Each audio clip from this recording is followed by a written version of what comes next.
All right. How are you guys all doing today? Hopefully well. Welcome in, welcome in. We're going to be doing a reading on the masculine and the feminine today. Super excited. Friday, this is the day of love. This is Venus's day. So keep that in mind, everybody, lighting those candles, that today is the day of love. Today is the day of Venus. All right. Beautify yourself, beautify your home, do something lovely.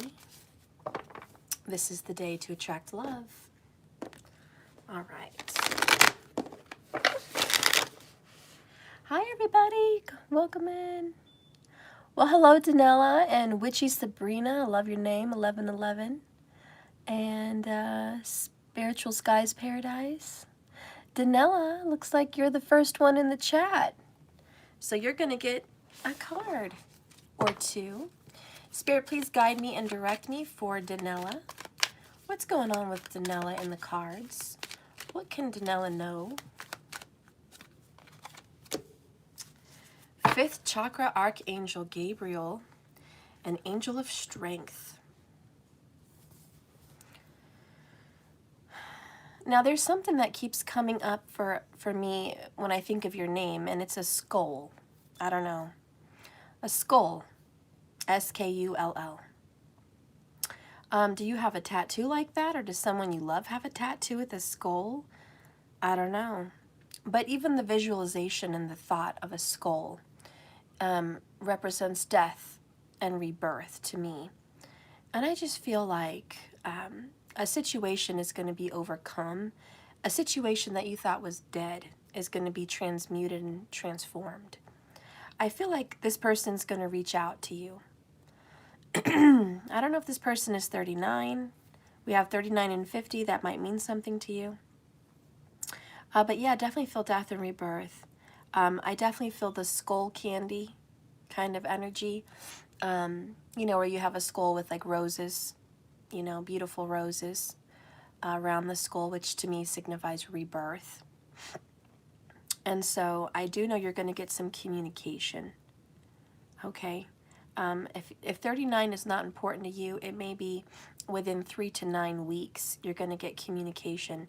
And you could very much be dealing with a Leo or a Libra. Okay. And I do feel that you're waiting on this person, or you've been kind of holding out for this person. Okay. And that person will be coming in. This is a situation that wasn't so great at first, but I feel like you guys are going to talk about it. I do think you're going to have some kind of a conversation about what happened and how it can be better. So that's what I feel for you, girl. All right. Danella, you're a Libra? Okay. All right. Well, expect communication from that person. All right. Spirit, please guide and direct me with these cards for the masculine and the feminine energy today. Please guide and direct me in the cards for the masculine and the feminine. You're welcome, hun. All right, let's see what's going on. We're going to do the masculine on one side and the feminine on the other. So the masculine first.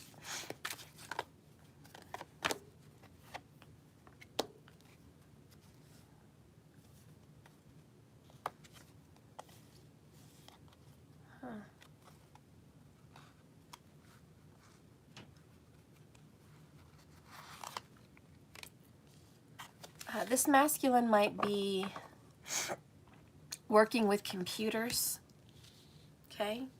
I don't know, technology and computers feel very big over here for this divine masculine. This person may be very smart when it comes to technology. Mercurial ruled, so I'm thinking Virgo or Gemini over here for this person, okay? Or their Mercury is placed pretty well. Possibly with Rahu, possibly with Aquarius.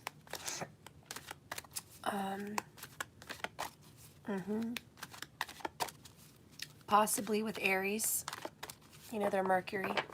A pretty well placed Mercury over here.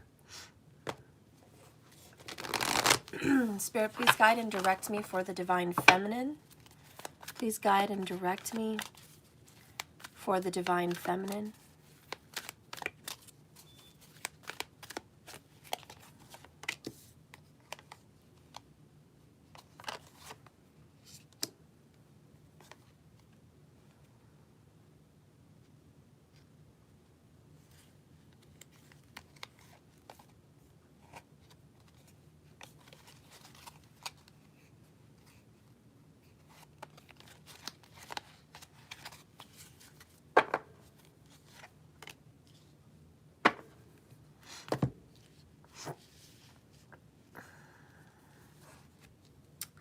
Bottom of the deck between you guys right now at this particular deck is the broken heart. So it's severed down the middle. There's a tear of grief. I know you guys right now must be currently separated, whoever I'm reading for.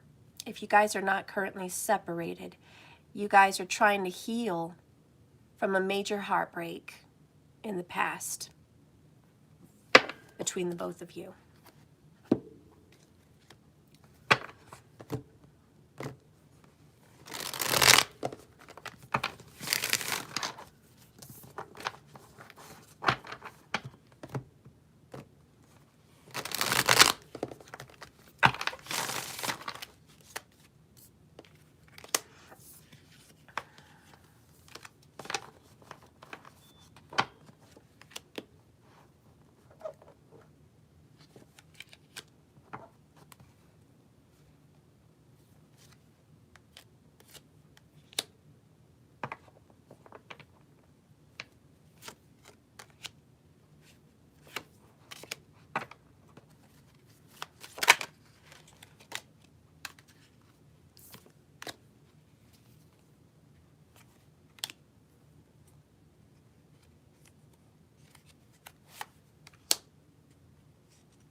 I feel some strong tattoo vibes for the Divine Feminine. I don't know if you want to get a tattoo or you've never gotten a tattoo or you've been thinking about getting a tattoo, but like for the DF, there's something going on around a tattoo situation. I feel like you want one. I feel like you kind of already have an idea.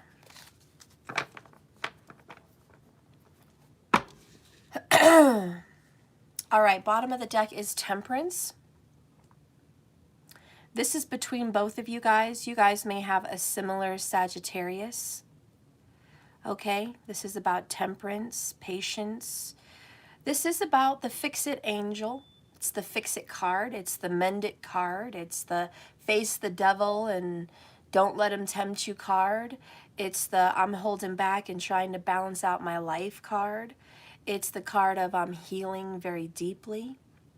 It's the card of boy, am I patient with you. Boy, have I taken what's been shoved at me and transmuted it into something else. This is the alchemical card. This is I'll turn metals into gold. This is I'll turn a shitty situation into a good situation. This is I'm going to make the most of it. Make the most damn thing I can of it. That's what that is right there. All right, let's just go ahead and get in, huh? Let's start with the masculine, okay? Hopefully I got equal cards. Hold on. Oh, I got one more over here. Let me get one more for the feminine. Okay. Later, I'm going to pull 3 from the bottom. I used to do that all the time, and it's about layers. I'm going to go another layer deeper and another layer deeper.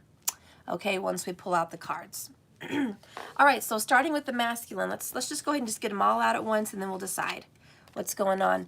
The first one we have is appreciation. This is an earth energy. Number 15. Then we have patience. Number 16. This is basically another temperance card, to be honest. There really is. The angel of guidance, the angel of temperance.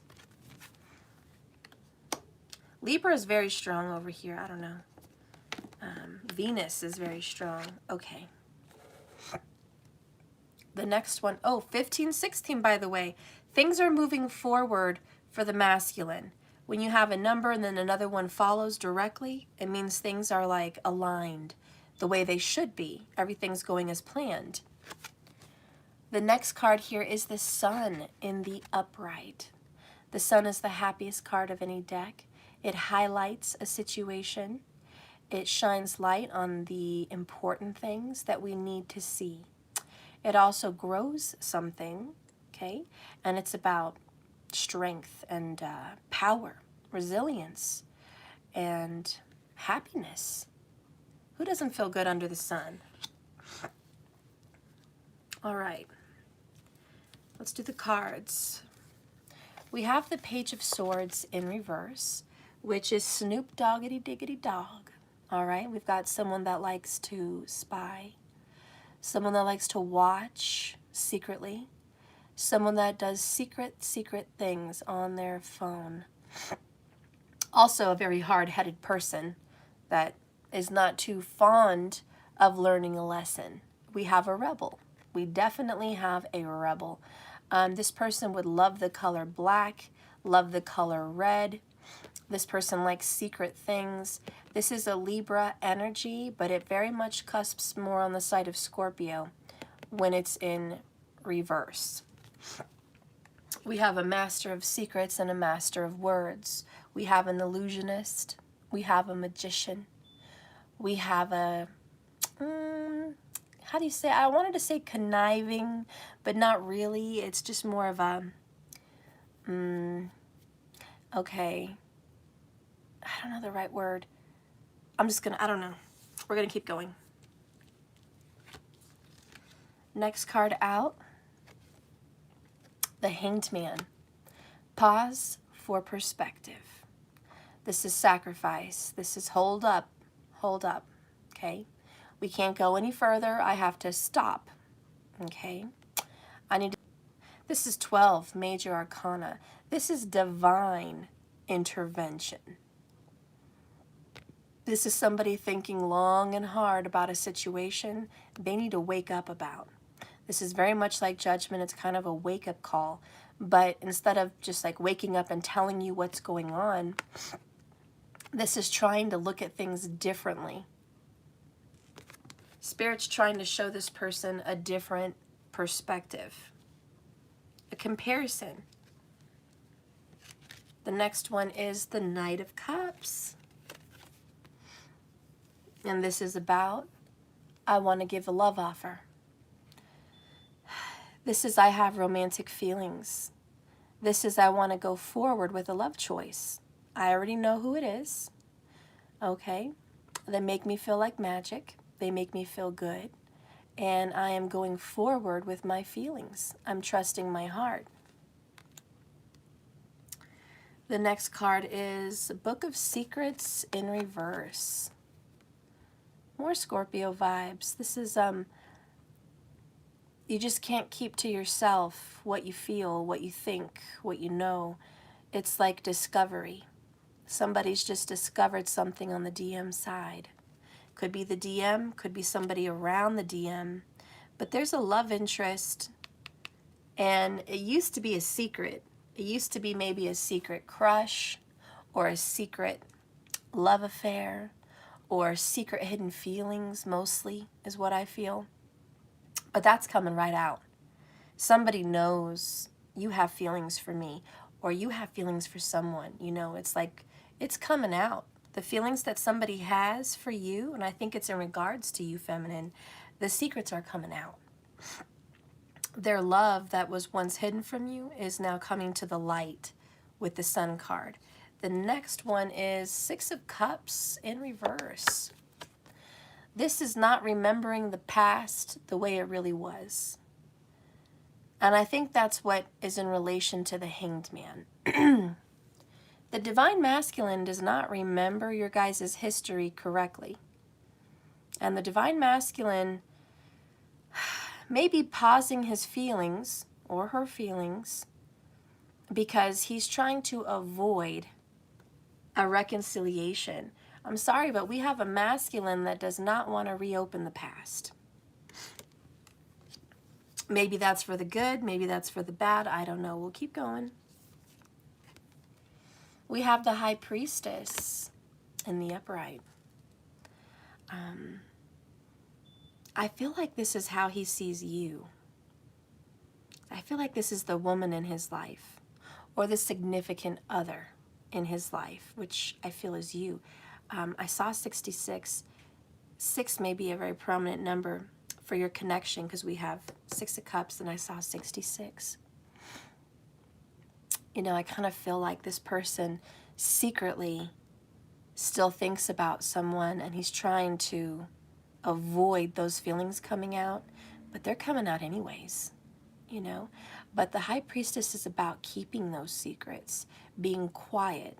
She's also about holding back, very much so, keeping it within, and secretly having spiritual abilities. Masculine may secretly have spiritual abilities. With the Page of Swords in reverse, next to the High Priestess, who is a psychic and tarot card reader, medium, spiritual person, I do think this person secretly watches social medias, especially YouTube, about tarot. This is a secret. Now, this masculine hasn't said anything to anyone. This is something he does quietly on his own, or she, but they are secretly watching it. That's what I'm getting. The next one, 9 of Swords. They're causing their own pain and suffering. This is the card of misery, nightmares, sleepless nights, stress, anxiety. Even a little bit of depression in here. It's a lot of stress for sure. It's minimum stress. This person might be feeling a lot of pain and doubt, a lot of thoughts, a lot of negative thoughts. It's all written on the wall in front of this person. It's very obvious for this person. The next one is 4 of Cups. Hopeless. This is a missed opportunity. This is the denial of love. This is overlooking someone's beauty, overlooking someone's love. We have a masculine here that is sacrificing the love that they have for someone. And the hard part is it's very back and forth, because their feelings come out and you'll know about it. It's like you know about it, you hear about it, you know, their feelings come out. And then they get frustrated. They start thinking these worrisome thoughts, these worries and fears.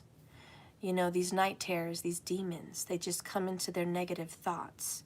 And they tell them, we can't reconcile. We can't have this love. We can't do that. Well, why? Because our past. We have someone that is not over the past, you guys. And at the same time, they still love you.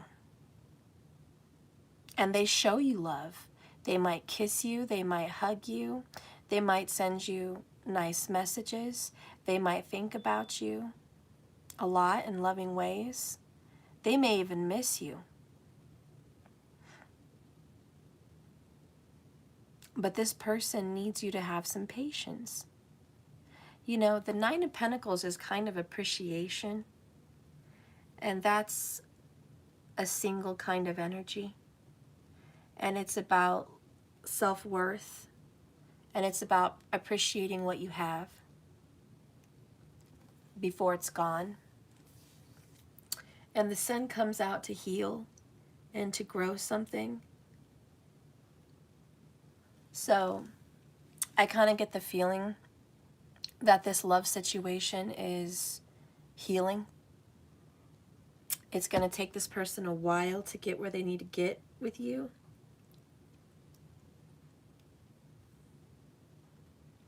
But when you get a page, you definitely think about baby steps. And this person has strong air. So I think they're very much in their head. And what I'm feeling is, excuse me, you need baby steps.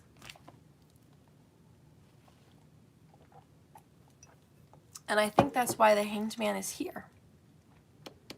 Because Spirit says you got to wake up. You got to wake up. You got to see a different perspective. The way you're looking at this situation is very negative. You're not remembering the past, exactly how it really was. You're trying to hide your feelings, but you can't. It's just coming right out. 1010, thank you guys. Yeah, your feelings are coming right out. Don't deny them. Don't hide. Don't miss this opportunity. You know, this is a card of second chances, Temperance. The sun is a blessing. It's a gift. We have appreciation and the gift. You know, and it's about patience. This is all in divine timing. Don't rush it. This person needs more time, guys. Yeah, the DM needs more time. I'm sorry, he just does. He's going through something. Let's go ahead and clarify the Hanged Man energy. I choose to use this Divine Masculine deck. Okay, and then I'll use just one more. But let's go ahead and get into the thoughts. Spirit, because this person is all brain here, just all brain. Very smart and analytical. Definitely feeling that Aquarius, that Libra, that Mercurial, that Virgo, Gemini energy. Oh yeah. This person might have a Mercury in an air sign element, or Virgo because they're overthinkers. Or this person is ruled by one of those signs. I also felt Venus, which is Libra, ruled. So I'm just putting that out there. But this is a very analytical, logical kind of thinker. Okay, big thinker. Spirit, can I get into the thoughts, please, with the Hanged Man? What's going on with the Hanged Man?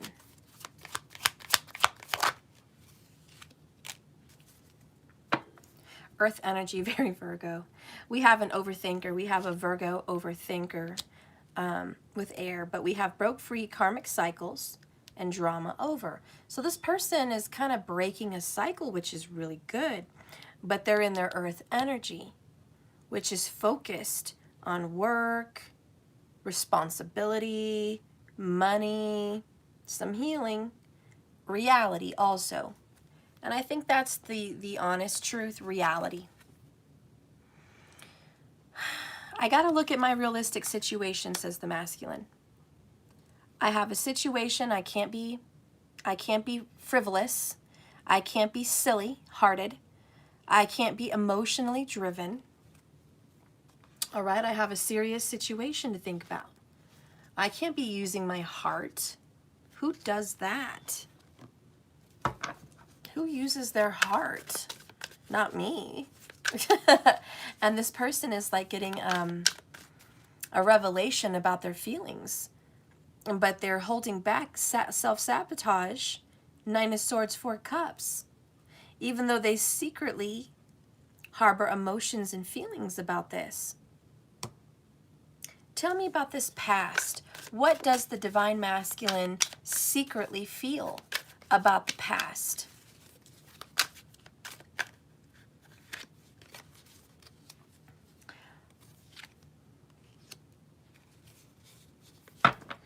I'm sorry I risked losing your love. Oh, they fucked up. Yeah. They fucked up in the past. It is what it is. There's the compass, and they're just like, to be honest, the past is all fucked up. We have someone that has a real problem with the past. I do feel like there's going to be a breakthrough in the past, though. I do feel that. It's like when you guys do candle magic, and there may be some magic involved with the High Priestess.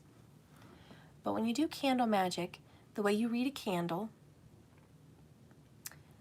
north of you, or the top of the plate, or section of the candle, if there's a lot of wax melting over towards the top, it represents a spiritual breakthrough. Something that was a barrier spiritually and divinely is from the top. That's anything non-realistic. Anything you can't touch, see, hear, taste. It's all metaphysical, or it's all fantasy. It's all thoughts. So really, when you break through the top, it's about breaking through the thoughts, the ideas, the spiritual. But if you break through on the left, when you're doing your candles, it represents the past. And if you have candle wax dripping and really moving towards the left, it means there was some problems there, and the candle is working on removing those obstacles from the past. Okay? If the wax is moving closest towards you, coming at you, and there's just breakthroughs from the wax right there, it means you're breaking through a present barrier, a present situation, something current, something today, yesterday, tomorrow, something very current. And you're breaking through some of those barriers as of recent. And of course, on the right, going to the right side of your candle, if there's a breakthrough going that way, it means you're opening up future barriers. You're having a breakthrough for the future. So anyways, what I'm feeling for the High Priestess with this kind of candle magic is a breakthrough in the past.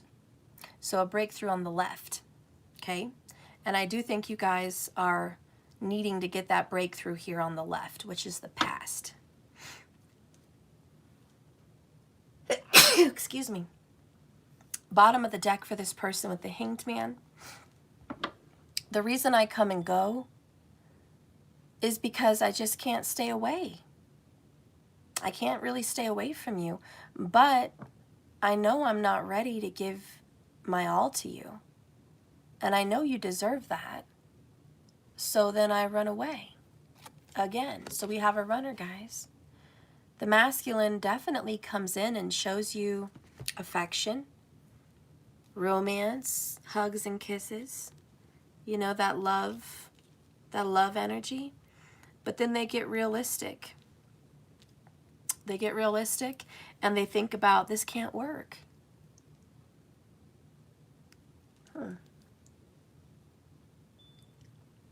Why does the masculine think this can't work? Spirit, guide and direct me, please. Why does the masculine think this relationship cannot work?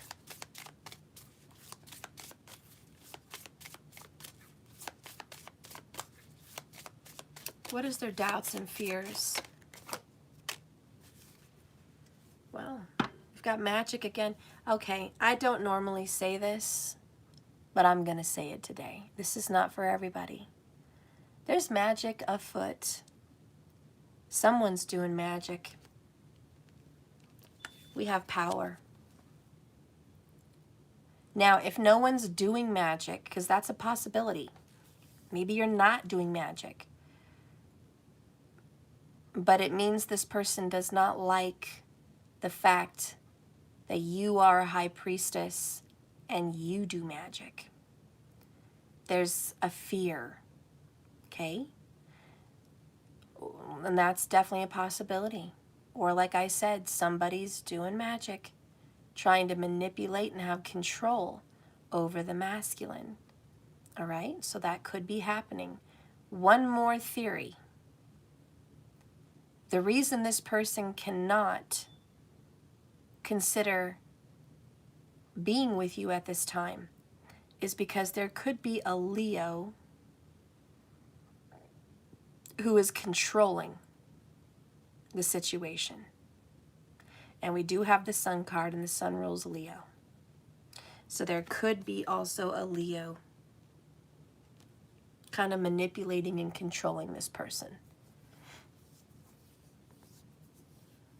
This person may also get advice from a seer or a psychic. All right? I'm not saying that person's wrong, but I'm saying this person is watching it. But the Hanged Man has break free. That's the wake-up call. Break free from these cycles. But he's too stuck into reality. He's too stuck into what is physical. Let's see how this person feels about you.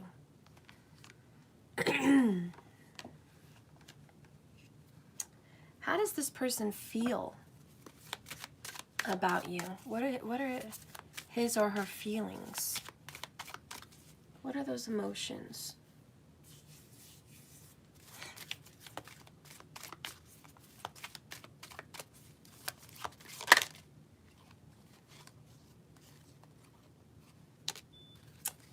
Expect delays.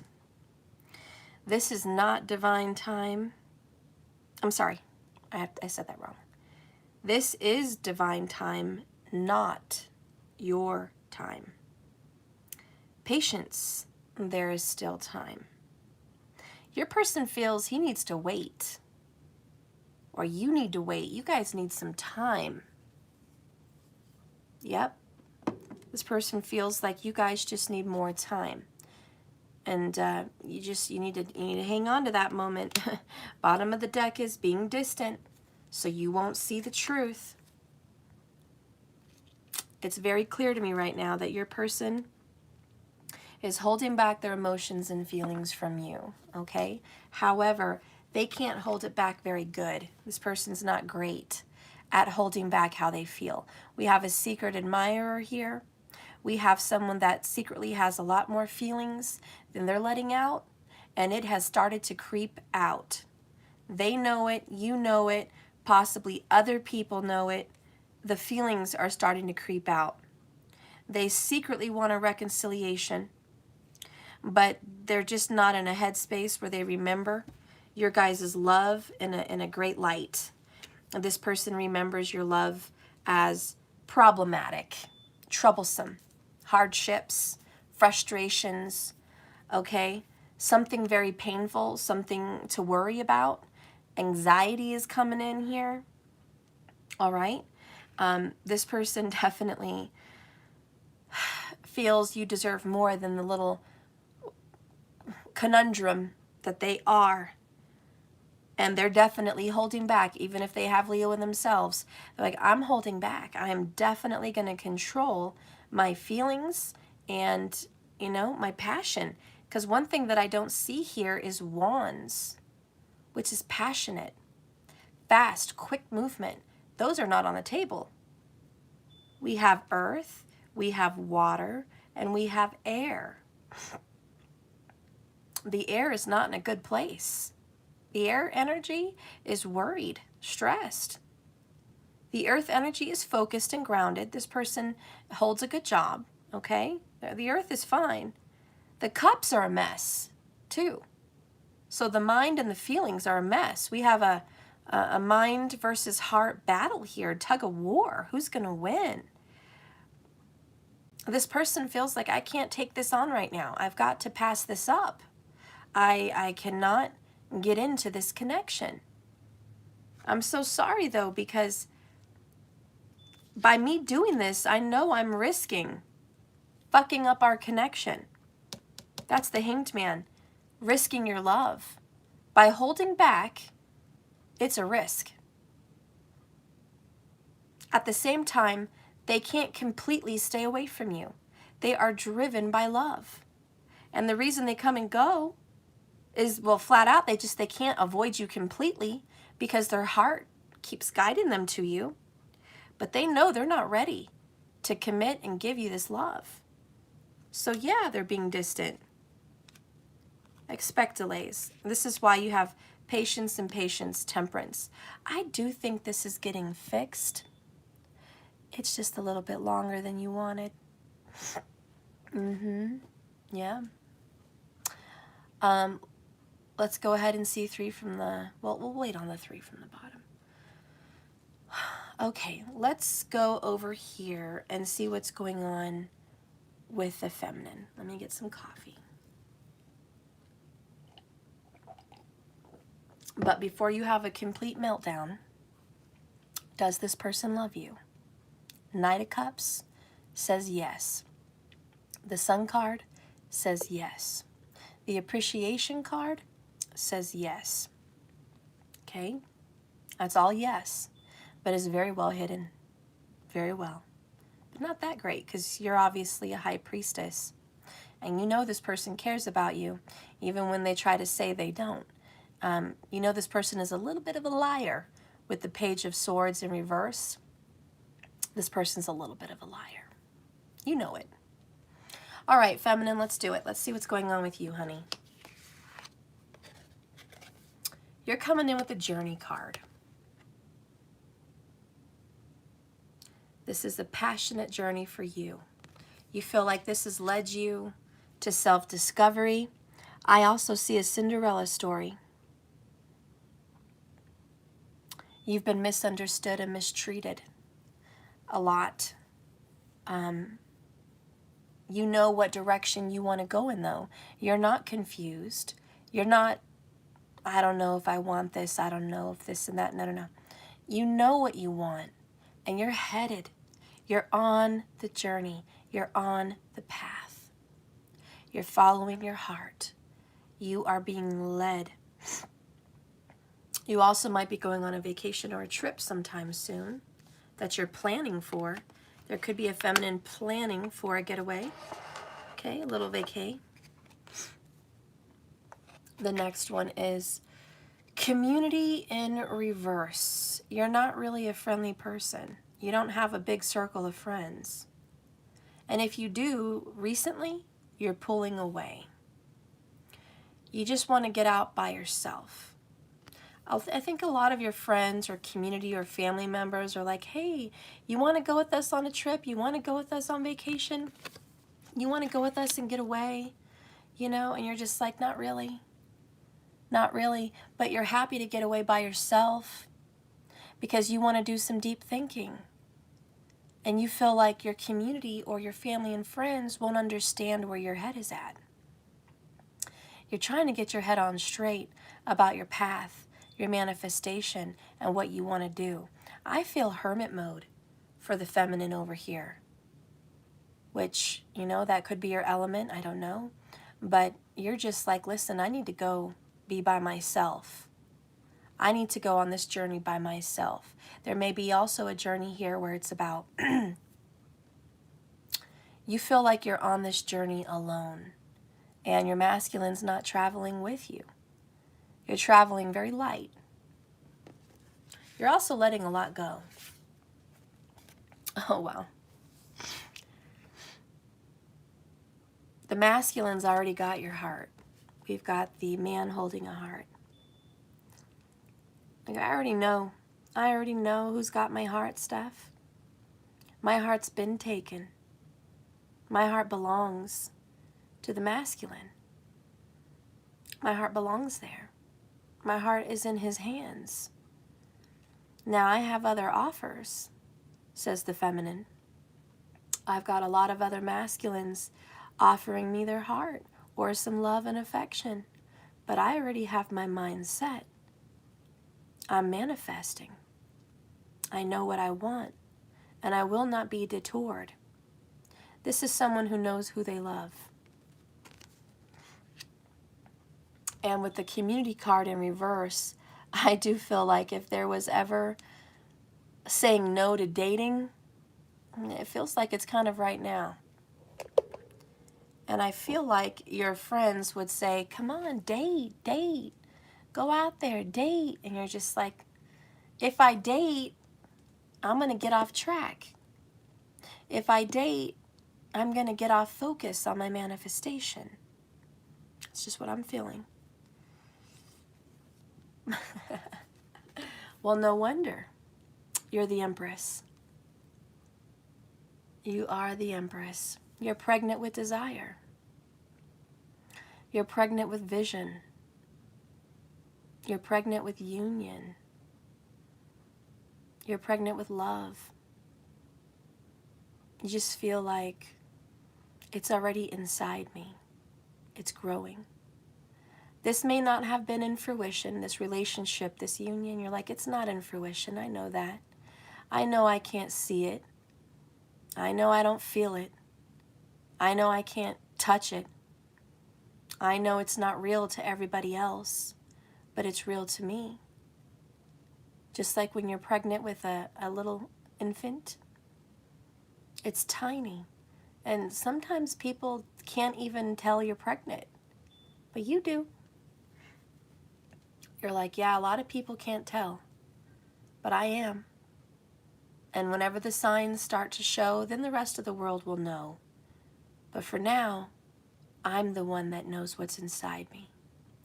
I'm the one that has the vision in my third eye.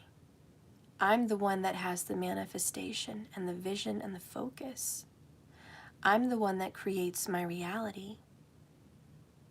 And it may not be showing up physically, but it doesn't mean I'm not working on it. And I'm feeling this could be like WandaVision.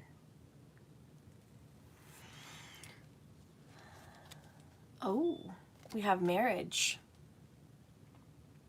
Divine Feminine's like, I'm already soul unified, soul connected to this masculine. Empress is married. And then we have the ring. This person could be married. This feminine could be married to the masculine right now. I don't know what your situation is, but you could very well be married. But if not, you know, this is like, I see myself as a married woman or a married man. You see yourself as taken. This is, I'm already taken. I don't know. The next one is Eight of Pentacles in reverse. Interesting. This is just as interesting as that Six of Cups in reverse. It has me wondering and pondering what's going on. I see you manifesting and growing this in, but then I see no effort. No effort. Like, I'm just thinking about it, I'm feeling it, and I'm not focused on it. I think you're manifesting without focusing on an outcome. The next one is unconditional love. We have a mother and a baby and the Empress. There could be a person here that is a mother. Okay, maybe you guys share a child with the Empress and this card. Or maybe the feminine has strong Cancerian energy. Cancerian and Capricorn energy here for the feminine. Very possible.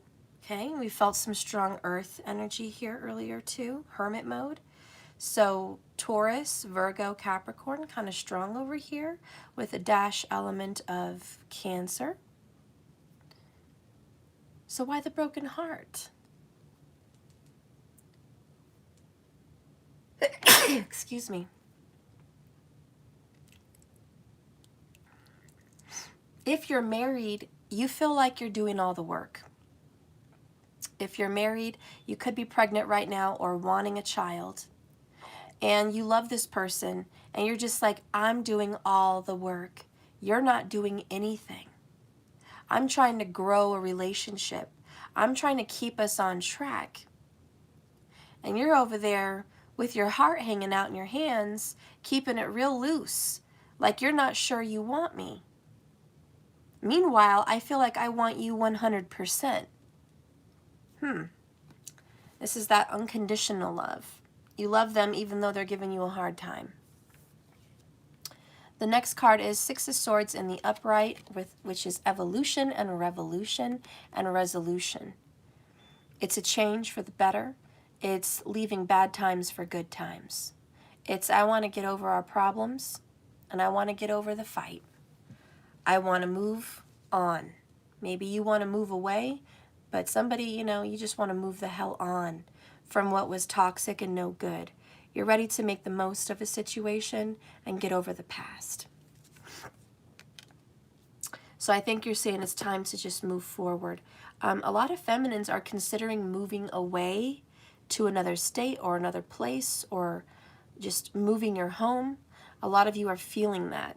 That's just like another element. You've kind of got the itch to move. I don't know. And if it's not move, maybe it's travel. I got to get away from here. I got to pack up my bags and I've got to get away for a while and get away from here. The next card is Queen of Pentacles. Earth energy. She's in reverse though.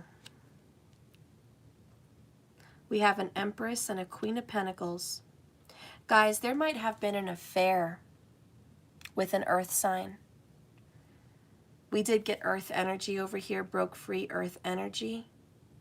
Hanged man. Stuck. Your masculine's hung up and stuck with an earth sign, needing to break free from this earth sign. And you're like, I want you to move on from this lack of commitment, this possible infidelity, but at the very least, lack of commitment. Oh, how did I get that? The Emperor in reverse. Uh-oh. You're not acting right. The Emperor is in a connection with the Queen of Pentacles. And here's his Empress up here. We have the divine pair that are not aligned, and one of them is not being committed. And we know who. It's the masculine. And the feminine has high hopes. She believes in this unification. She believes in marriage. She believes in unconditional love. She's trying her best to put her heart out there and stay committed on the journey, even when the Emperor is not. And the Empress is like, you're not being much of an emperor. And if there is a child involved, mother, father, child, there's a lack of responsibility. Virgo vibes, Eight of Pentacles in reverse. You're not giving to the children or the child the way you should. Father's Day is coming up. Somebody could be like, you're not being a very responsible father. Somebody could also feel like, don't take your love interest and commit to somebody else when you've already committed to me. There's, you know, the community card can be seen as a Three of Cups. So there could just be a lot of seeing other people. You guys might have had a falling out where you both agreed, or maybe one person agreed, we're going to see other people. We should see other people.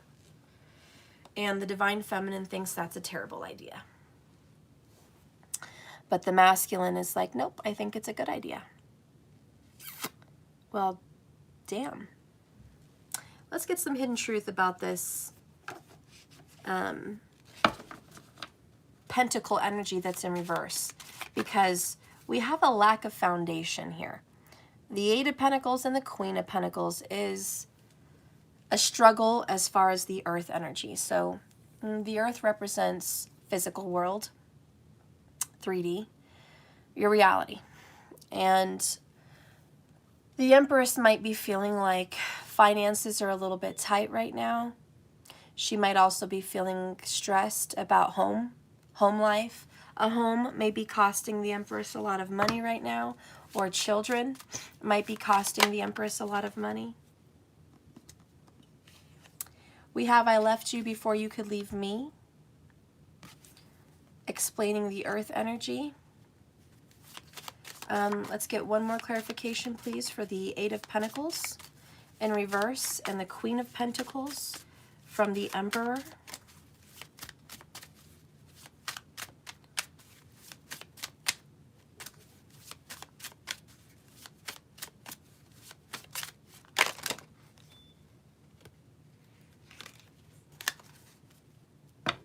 I wonder if you're happy without me.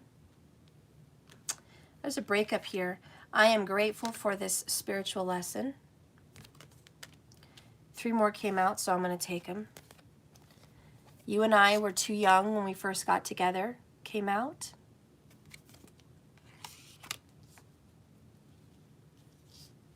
And I know I was a distraction from your pain.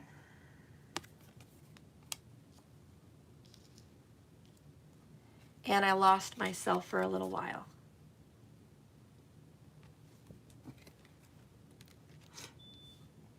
We might have somebody that suffered here from a midlife crisis. I hate to say that, but that's what's really coming out pretty strong, because the Emperor and the Empress are older, so they represent, you know, much more of the age than the queens and the kings and the knights and all that other stuff, okay? So we have an older couple here. Could be grandparents, could be parents. Definitely had a marital situation, or at least a committed situation for a while, until the Emperor stepped out of the relationship. So we have an older person here that's just like, I want to be younger than I am. I don't want to be married anymore. I don't want to be in union. Okay? Someone that's seeing a younger person, Queen of Pentacles, possibly. Or maybe just a little bit younger than them. I don't know. But it's, I don't want to give to this situation anymore with the Eight of Pentacles in reverse. I don't want to spend another year committed into this. So this person, and just, you know, the age doesn't have to be the biggest factor. But it is about a married couple, or a couple that feels married, to where the masculine spouse has stepped away from the marriage or the relationship situation. And this person is like, why are you fucking up? Why are you going to fuck this up? Do you want to be young, date, hang out there with friends, do this, do that, pretend like you're someone you're not? Or what are you, Fabio here with the long hair? Your heart just being played with, hanging it out there like love is something to play with? And the Empress is like, look, I forgive you if you're going through a midlife crisis. Like, there's an older woman here for sure that's like, you know what? If you were going through a midlife crisis, I forgive you. And I know you still love me. I know you still care about me, but you're going through something personal to you. You feel like you're not sure about our connection. Maybe we were too young when we met, is what you think. Or you didn't see enough of the world. You didn't see enough of yourself. You didn't know who you were then with me. And now you're trying to figure out who you are. So you want to leave me? You want to tell me it's just a spiritual lesson? When I know that your dating is just a distraction from your real pain. I know your dating is just a distraction. And this other person is too young for you, or just not the right mixture for you. You guys are not on the same level. And you're damn right you're losing yourself. This is not the man I know or the woman I know. That's kind of how someone feels. You are not the person I know. What the fuck is going on with you? Let's get some clarification about this person.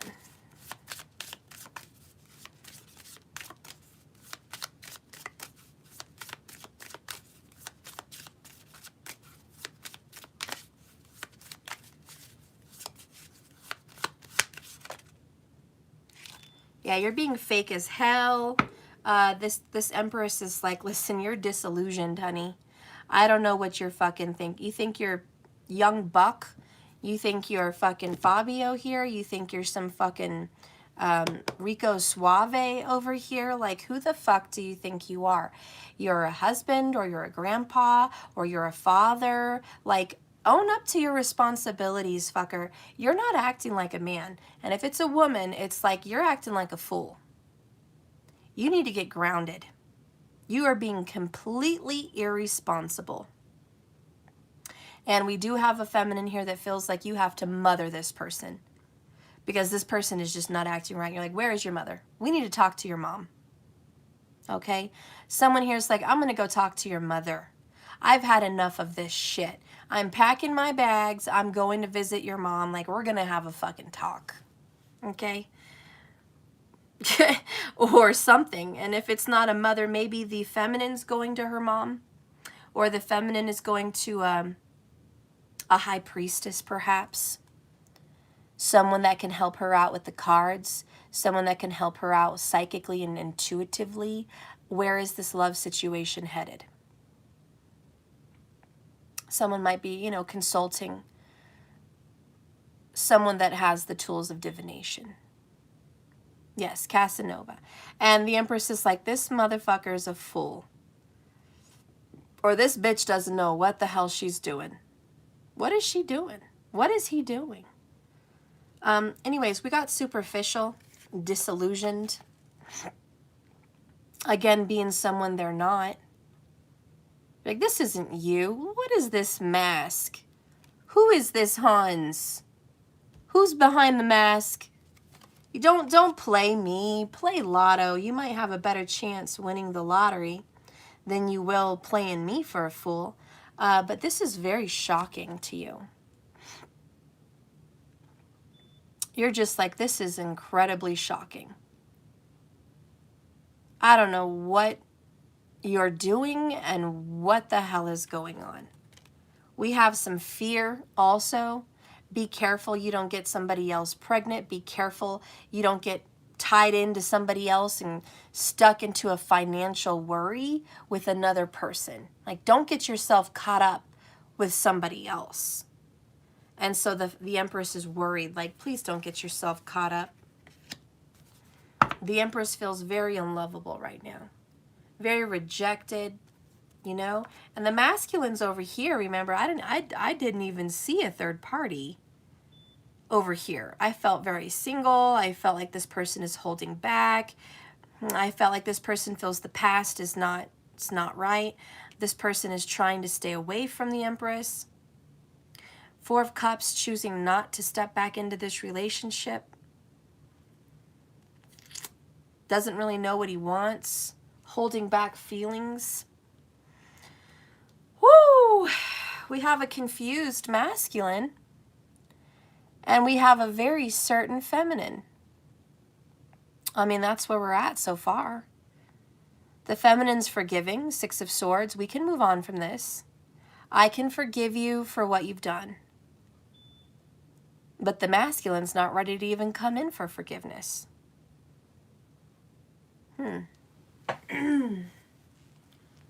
Under this broken heart. Oh my God, what? Whoa. Now a bunch of cards. I'm fucking shocked. Hang on. Now I'm shocked. I don't know what. These cards all just fell. Hang on. Let's see what fell here real quick.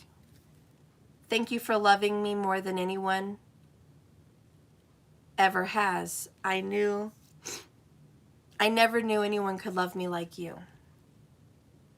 Wow. That fell out. Underneath, which shocked the hell out of me, underneath this grieving, broken heart, Three of Swords, 111 on the screen, we have 33.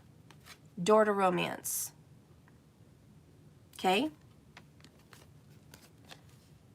Romance is popping up back into your relationship. Someone broke your heart. Now there's some romance coming back into your relationship. Okay? Then we have Healer of the Ages in reverse, which is another kind of temperance card. Let's see what's going on with that.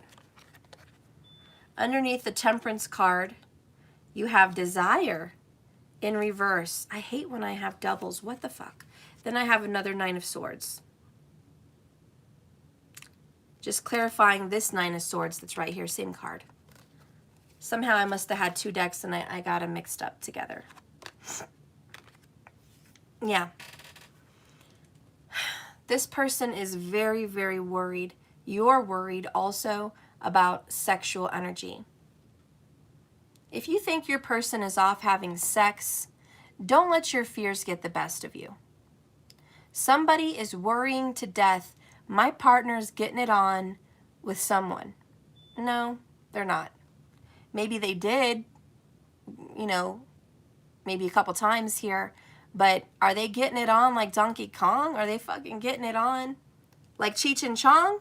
No, they're not getting it on like that, honey. They're not. They're more keeping to themselves. A lot of 9 energy here. 9, 9, 9, 9, 9's everywhere. Okay?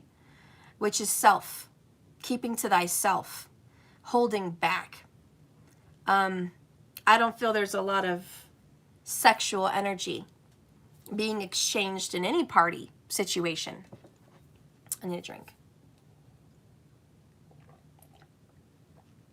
And there is still love in this connection. Knight of Cups, unconditional love, man holding a heart. The only problem is this masculine does not look back on the past the same way you do. There's something that happened. Let's see what happened.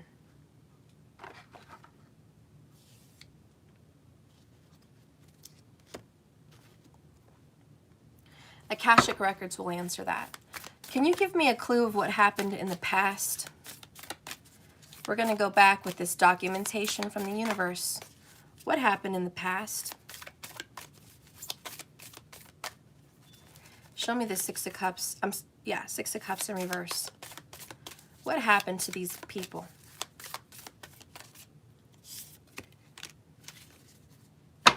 The Queen of Keys. And then we've got the Hilarion in reverse. This is not listening to the intuition. Not listening to the guides. And with the Queen of Keys, it's somebody never came home. Somebody left and never came home. There was a separation of a union or a marriage. And this person is upset about it. Very upset. This card reversed in the past is an experience of an emotional distancing or has a difference of opinion or dispute with a woman in authority. You or a woman you know may be thinking about quitting. A higher position was not made available. And something was not fulfilling. In some cases, this reversal can indicate distancing in a love relationship. Regardless of how this reversal manifests, this is a time to consider everything that brings someone happiness into the next step of life.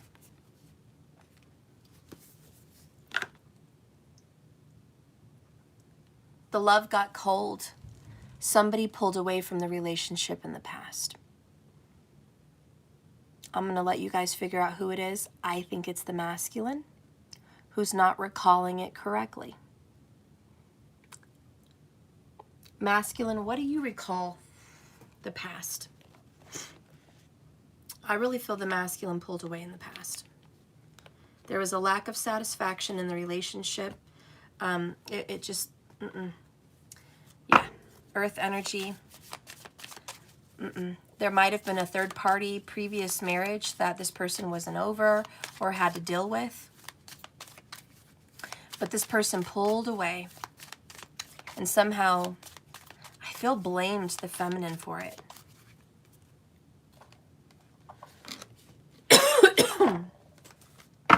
Spirit, tell me what happened with the Queen of Keys in reverse and the Six of Cups in reverse. Show me the past. Just show me the past. Can we travel in time? Get a little peek. I want to go in time.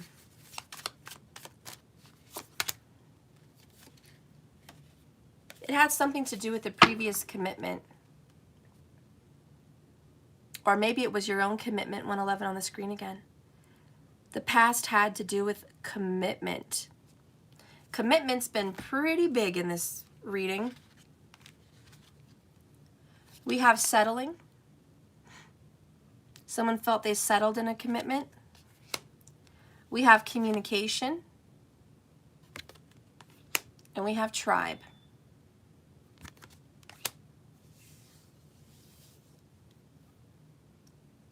Friends interfered, and an ex interfered.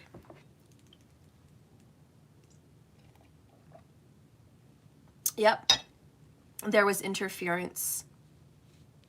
The masculine says, listen, I was talking to somebody about my commitment and it wasn't really working. They gave me the advice to maybe disconnect, see what else is out there, because they told me I was settling. They told me that I was moving on too quick or I was getting committed too quick. And you're over here saying promises were made. You gave me your word. We made a family, perhaps. Vows, perhaps. You committed to me. You committed your life to me, and then you fucking left. There could be a previous commitment that is a Queen of Pentacles. And this fucking person is like, you need to get away from this Empress. And they're separating a divine counterpart. Now the masculine says in the past, he really just got some advice, or she got some advice to get out of the situation. And that's why this person is not remembering the past the way it really ought to be. And that's why this person is not taking on the connection with Four of Cups. It's, this isn't the right relationship for me, blase, blase. What really happened, Spirit? We got his version, or hers. Friends talked to me. I was settling. I got some advice. I thought about it. This wasn't for me. I was just settling. It wasn't real love the way it should have been. I had other stuff going on that I had to attend to. What is the real truth? How did the past really happen? Like, what's the real evidence? 6-6. 6 of Cups, 6 of Swords. You guys are, you know, balancing things out.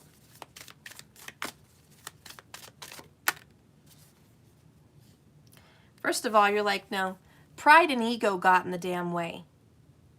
Okay, that's what really happened in the past. Pride and ego.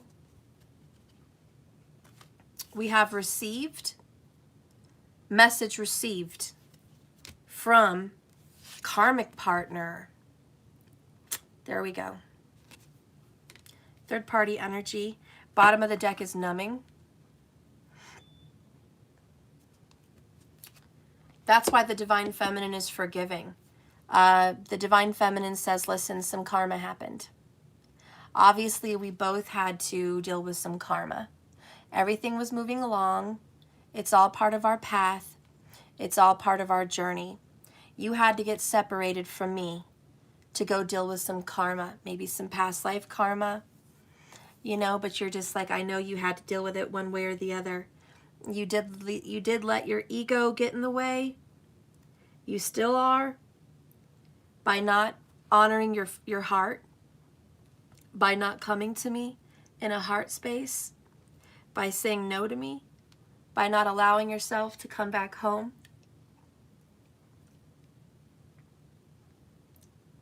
The Divine Feminine has a very sweet, gentle nature about her, or him. And the song that I'm hearing is, you know, would you come to me if I needed you? You know, would you swim to me? You know, I don't know, what is that song? If I needed you, would you come to me? Would you swim to me?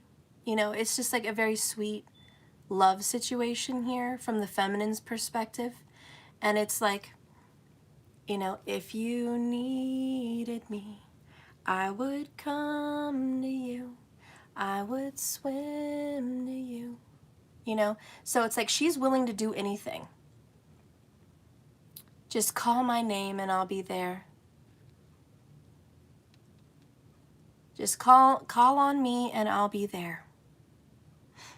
That's what I'm channeling.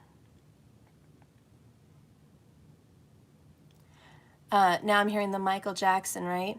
I'll be there. I'll be there. Right? Just call my name and I'll be there. Right? That's what I'm hearing. Very dedicated, very loyal, These are the songs that I'm channeling on her behalf or his behalf. And it's just like, I forgive you, Six of Swords. You had karma. I understand that. I love you very much. Man holding a heart. Could be a man in a feminine energy, okay? Or it could be a girl just feeling like, hey, you know, I've got my heart out there for you, okay? In a very positive, masculine way. I'm willing to work on this even if you're not. And again, patience has come along in this whole reading. We have someone that's like, I'm patient. I can wait. I can wait for you to deal with your karma. And you know, this Emperor is like, thank you so much for loving me that much, for loving me more than anyone ever has. Thank you for loving me even when I'm not being myself, because you know who I am. This is not me. This person running away from responsibility, running away from a divine connection. These are divine counterparts. The Emperor and the Empress are a perfect match. Perfect for each other, a perfect pair. There's great chemistry. There's wonderful love. There's a beautiful spiritual union here. There's friendship between them. There's family between them. It's like they've got all the goods, you know, but this is not in a good place physically in the 3D, you know, because there's a spiritual lesson here. And you know, the feminine's like, I get it. I get it. There's a karmic partner. You know, I'm not stupid. I know things happen. This Emperor needed to squash some ego, you know? And, you know, the masculine's like, listen, we misunderstood what was going on over here. We misunderstood. And what I'm hearing from the masculine is, I'm so confused. I'm so confused. I don't know what to do. My mind is every which way. Sometimes I want this, sometimes I don't. I'm hearing that song from Alicia Keys. I keep on falling in and out of love with you. Sometimes I love you, right? And sometimes I hate you. I don't know the whole words.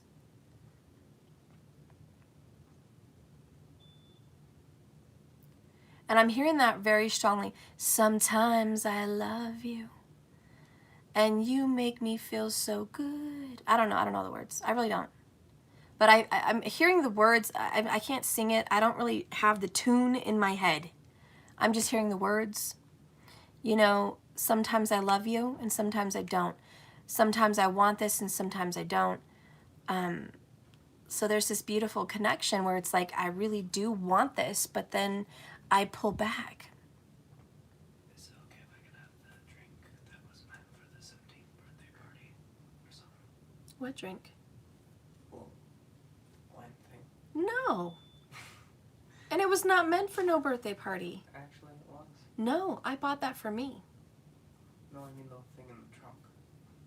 Oh, no, that's later. Silly. There's some sausages on a stick and stuff in the freezer for breakfast if you want. All right. Did you sleep well enough?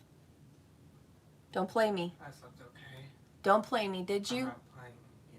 And I slept an okay level. Okay. You better. At least I'm being honest. You better. Because if you stayed up all night, I'm going to have problems. That look didn't look confident. That is really not confident. Do I need to take the phone? No. I'm just playing you with the looks. Uh-huh. Go on. I'm if I have any inclination that you're tired at all today, we're having beef. I know. You always have beef. All right. Alright, there's gonna be none of that. Don't worry. Good. Okay, I'm sorry. All right. Where was I at? Okay, yeah. So I'm so sorry. So the Emperor is just kind of like, you know, again, confusion. And this is why we need time. I'm not trying to hurt anybody's feelings. The last thing I want to do is hurt someone's feelings. But I do want to tell you this. This person has not made up their mind at all how they feel about you. Their mind is not made up. They don't know what they want to do either. But what I see them leaning towards is no. I'm not trying to hurt anyone's feelings, but the masculine is leaning towards no. I cannot be in a relationship with the Empress. And it's not because the masculine wants to be fulfilled and happy with someone else, because I see a lot of single energy here. But we do know there's a Queen of Pentacles around, so we do have settling also. The masculine may be in a situation where he feels he wants to settle, or she feels she wants to settle with someone else. And all while that whole decision-making process is going on, there's these feelings that keep bubbling up to the surface. Knight of Cups. And it's like the masculine's trying to shut them down. Okay, I don't want to feel these feelings for her or, you know, the Empress, male or female. I don't want to have feelings for this person, but my feelings keep coming. And there's divine intervention here with the Hanged Man and the Patience cards. These are the Fix-It angels. And, you know, to be honest, to be really honest with you, the masculine does not think this is repairable. The masculine's like, listen, Linda, listen. This situation is ducked. I don't want to say words in front of my son. This situation is ducked, all right? It's not doable. There's too much drama in the past. So is that sparkling water? Yes, because that's for all of us. There's 3 of them. It's for... I know, but I was just going to have one. Fine, okay, go ahead. Yes, thank you. You're welcome. Only because you're cute. If you weren't cute, you'd get nowhere with me. Thank you. Yes. I'm kidding. Okay. Anyways. But again, that 6 of Cups is totally in reverse. And every time you get that, please know someone is not remembering the past the way it should be remembered. We have the feminine that really wants to make this work and forgive and forget and move on. And the masculine says there's too much between us. We can't move on from the pain of the past. And it's mostly embarrassment because the masculine's like, look, I cheated. Okay, I cheated. I went out on the marriage. I went out on our commitment. I did you dirty, okay? I did you fucking dirty. And I know I did. 9 of Swords. I know I did. And you don't deserve that, okay? You deserve better. Thank you. So there's no way this could work. You're never really going to forgive me for what I've done. Like, you're never really going to forgive me. You say you are now, but you're going to make me pay for it later. That's the fear talking. False evidence appearing real. You say that everything's fine. You say for me to come home. You say you want to forgive me, but I know the minute I step through that door, I'm going to pay for all of this. I'm going to have to deal with all the repercussions of what happened. So I don't believe you and I don't really trust you. Okay? And you have every right to be angry. You know? And the masculine's just settling in his pity. Okay? And just settling. And that would be great if he didn't have any feelings coming up. But the Knight of Cups is divine intervention. Temperance, temperance. Listen, we can fix this. But the masculine's like, no, we can't. We can't fix this stuff. You don't know what went down. You don't know the drama that we went through.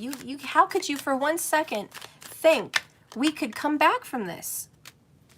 Oh yeah, so there's the negativity again. 9 of Swords. Guys, we have 3 9 of Swords. 3 of them. I mean, this is the worst self-sabotage, worst negative thinking I've ever heard in my life. And we have the Sun card in reverse, which is like, we can't come back from this. There's no way we could come back from this. Four of Wands in reverse. Okay, we can't come back. We can't come into union from this. Bottom of the deck, I'll leave this here. Fucking Five of Swords. Damn, is this Five of Swords? Yeah, looks like Five of Cups though. Oh, then we have the Three of Cups in reverse. Oh, wow. Yeah. I have to read some of this to you.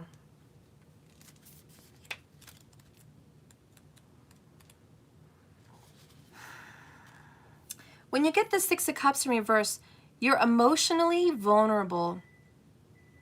And your vulnerabilities may prevent this person from feeling the worth of themselves and making good, balanced, right choices. To regain a sense of self and your lost clarity, accept the moment of instability.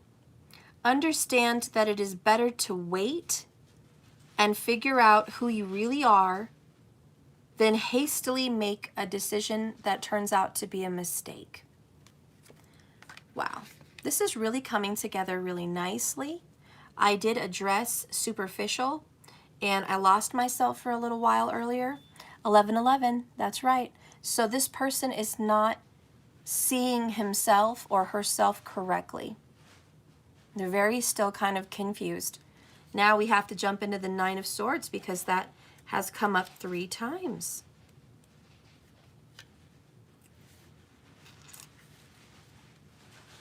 Someone feels isolated, unhappy, sick, depressed, unable to cope. It's time to get some help from someone stronger than them to cure some deep-seated ills of the mind and the heart. There's a lot of suffering and pain here. If they don't, they will utterly be overwhelmed, and they will be existing within nightmares and despair. And I think that's why that Hanged Man is here, and the Spirit's like, listen, you need to wake the fuck up, okay? This is not a good space for you, masculine. You think that it's squashed, ruined, dead, gone, over, ducked in every way, like there's no coming back to this one. You know, Six of Cups is all screwed up. You're totally in a bad place. You need to look at this from different eyes, a different perspective, which is the heart. And that's why the Knight of Cups is next. I need you to look at this differently. But, you know, this Five of Swords is the war is not over. Someone still has to deal with the enemy, which could be the Queen of Pentacles. The most difficult opponent, though, is the masculine himself or herself. This is trying to win at all cost, but not considering the obvious solution. This person is wounded, disappointed, and defeated by those who know how to dominate them.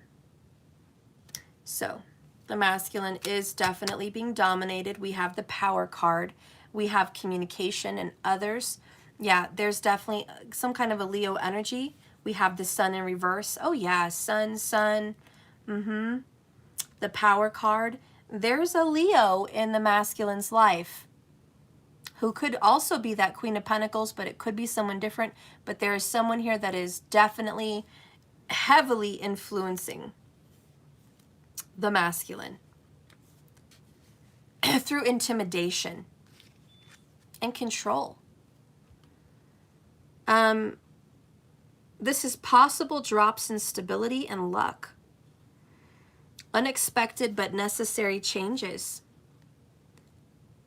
to counteract the negative side of these effects. Be tenacious, adaptable, and willing to lose some security in order to smile again. Someone's control will be weakened to test the ability to rebuild with greater strength. What I'm seeing is a piece of wood that is being bent like this, testing it to see if it's going to snap. Someone is pushing the limits with the masculine, and it's a Leo. Check their Vedic.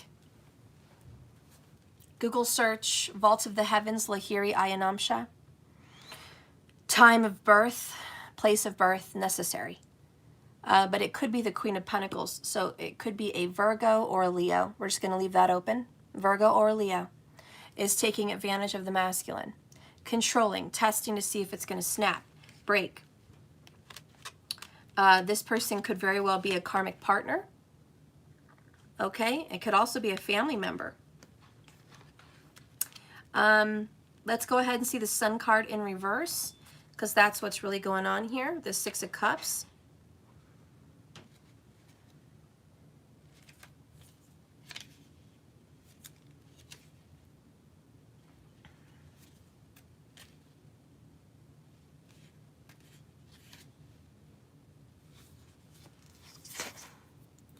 The masculine needs to grit his teeth or her teeth and wait for the light to return. They have exhausted their energy and they do not have the strength to fight back or make needed changes just yet. New jobs or relationships or plans require skill and an investment, but that is very discouraged.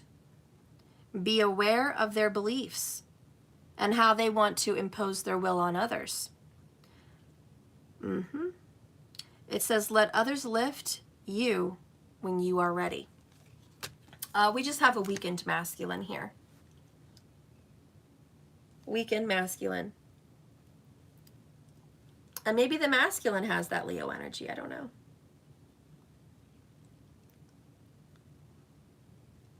Whatever's going on, masculine does not have the strength.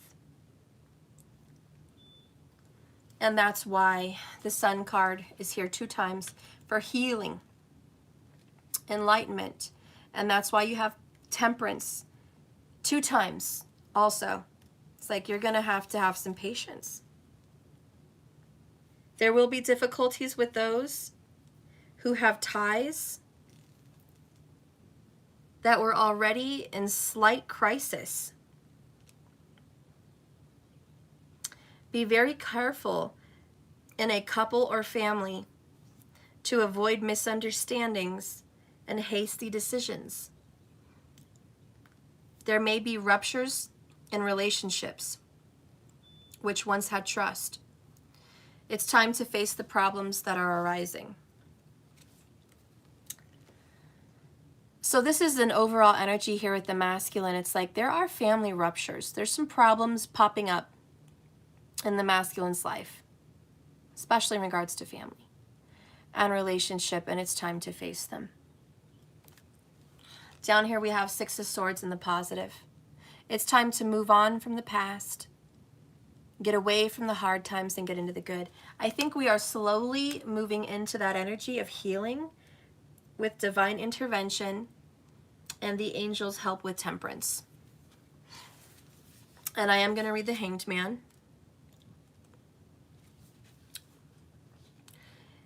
It is in the good position, so that's good. So, who has been hanged? The masculine. Who did the hanging? Spirit. Or maybe he hung himself up. Who condemned this person attached to this tree in stasis? I just wanted to say one thing to you and the people watching last time on my birthday. Thank you all for making me one of the happiest men in the universe. Oh, you're so sweet. Love you. Love you too. Okay. Bye. Are you sure you didn't choose to be there because of your own deeds? And I think that's a lot of it. The masculine kind of chose to be here, stuck in stasis on the tree. because of his or her own deeds.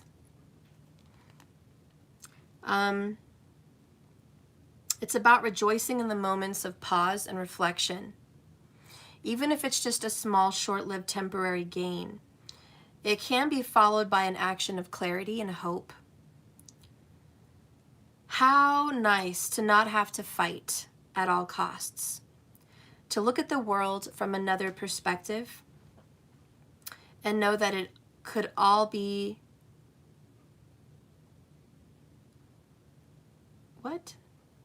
and know that it could be the real one. What others see as torment, this might be the right inspiration you need. The sunrise reflects your own enlightenment. You journey safely, even if it's just inside your own mind. And we do have the sun. So there's going to be a very positive omen with the sun card. There's going to be a positive outcome. I don't want you to worry, feminine. More and more is getting revealed as the story unfolds. Your person is held up in a karmic situation. They've gotten themselves into a mess.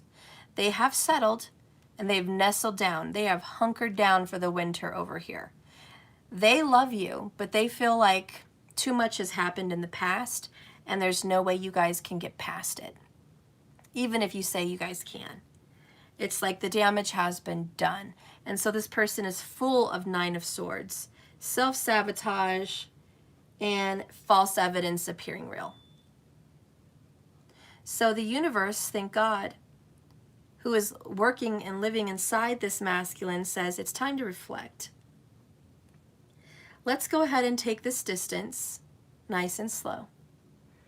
Let's look at the situation from a different perspective. It's time that we go inside ourselves and reveal the feelings that are really there.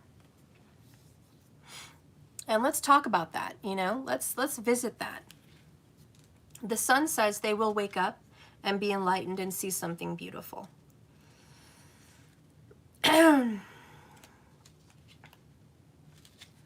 With temperance, it's an improved body, mind, and soul.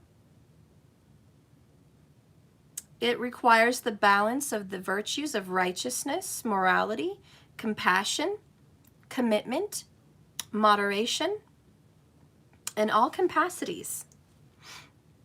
It's about harmony found through mystery of passions, expanding thyself into oneness with others, and increasing spirituality and faith.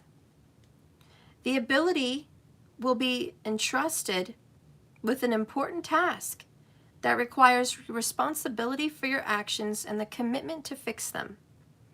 You will need to wisely balance your strengths and engage in meticulous healing actions. This masculine and feminine will have the power to improve the situation between them. But they should only do so with pure motivations. So there's the key. Pure motivations. And of course it stands for patience. This is going to take time. Okay? Let's see where that Knight of Cups is headed. That's the love in the masculine's heart that maybe hasn't really been expressed. But it's about to be expressed because even though the masculine's holding back their love, they still feel it. It's bubbling up to the surface. The Knight of Cups here from your person says, this is the Holy Grail, the cup of life, and it's used to benefit the heart and soul. It's solid, it's firm, it's courageous, and it's steadfast in its purpose to carry the cup full of light to heal the world and to heal this connection. Give and receive the messages of love. So the masculine is giving love and in the element of receiving. I like that they said this needs healing and it needs to have pure intentions. That means no control, no impatience, no bossiness, and I don't sense that from your part. You know, you've got your heart open over here, feminine. But it is about pure intentions. And whoever over here is kind of dictating the situation, manipulating, controlling it, they're not going to go far because it doesn't have pure intentions. The universe is testing hearts.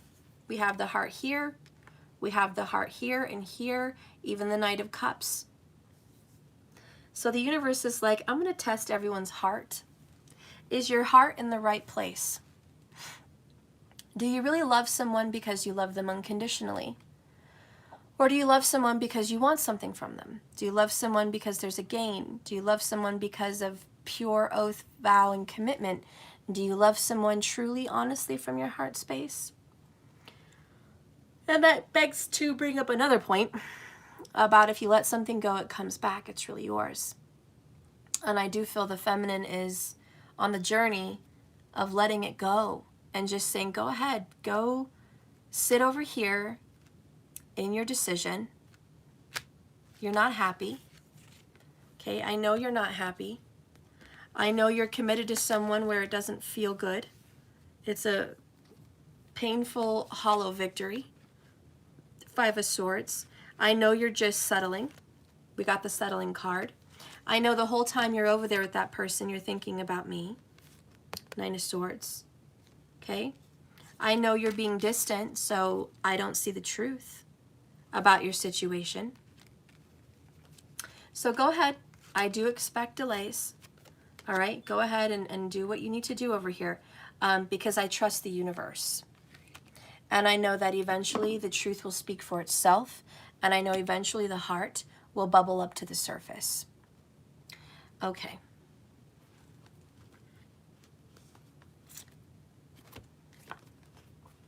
Now let's talk about those little pesky feelings that are bubbling up to the surface. Okay. Knight of Cups, speak your truth. Knight of Cups, heart of the masculine. Speak your truth to the Empress. Speak your truth to the Empress. Heart of Hearts, Knight of Cups. Speak your truth to the Empress. Heart of Hearts, Knight of Cups.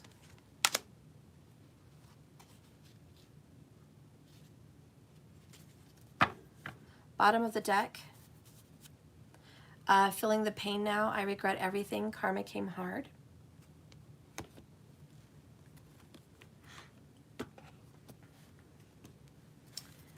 Speak your truth, masculine.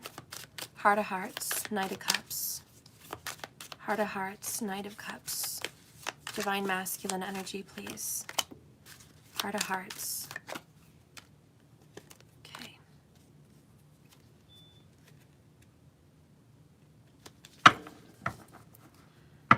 We have, I feel you sending sexual energy my way. It takes all of my self-control to not come ravage you. Oh, shit. So the masculine's like, look, I know you're sending me sexual vibes. Okay, really sexual vibes. You think that's a way to get attention from me. And you're right. I fucking feel it. I'm doing a damn good job resisting. It takes all of my self-control to not want to do something with you. But you're making it really hard. So this person's like, it's really hard. Okay?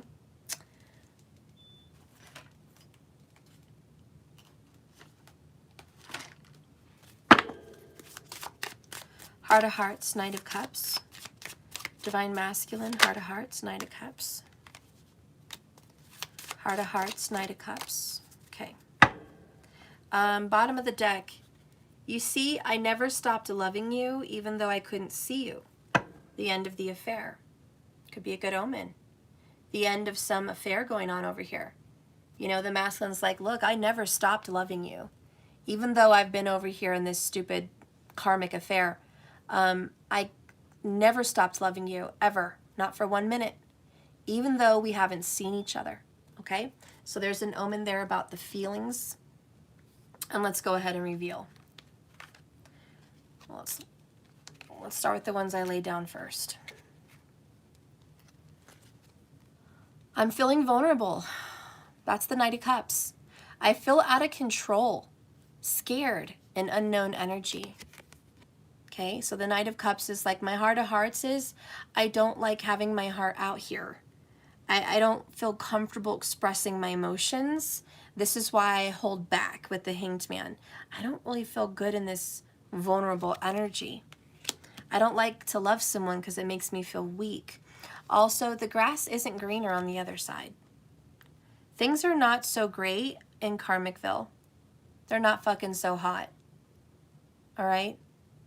This grass I thought was so green and lush. No. It's about as entertaining as watching paint dry while eating a cheap-ass ham sandwich with nothing to drink. It's boring as hell. I would have a better time in a hospital. I'd have a much better time and be more entertained in the hospital. Okay? It's very boring. I'm watching paint dry. This is a very boring relationship. Sex and romance is not that great, not compared to you and I. I'm sorry, but I thought leaving this Emperor-Empress marital connection, this family, I thought I'd be way better off over here, but I'm fucking not. Not at all. The next one is, I've tried to move on, and I'm still trying. I've tried to move on with this person, but I can't forget about you. See? It's that Four of Cups, man. They're just trying to move on and deny you. And I said, this person is choosing kind of not to go back to you. This person's already choosing to move on. But that fucking feelings with the Knight of Cups. This person cannot forget you. They still have love for you. And they've been settling, guys. Let's not forget that. And the reason they're settling with this fucking situation is because they genuinely believe that there's no way you guys can come back from this. How could you forgive them? How? How could you literally move on? How, when the community, friends, family, everyone knows there's been this big separation and a karmic partner?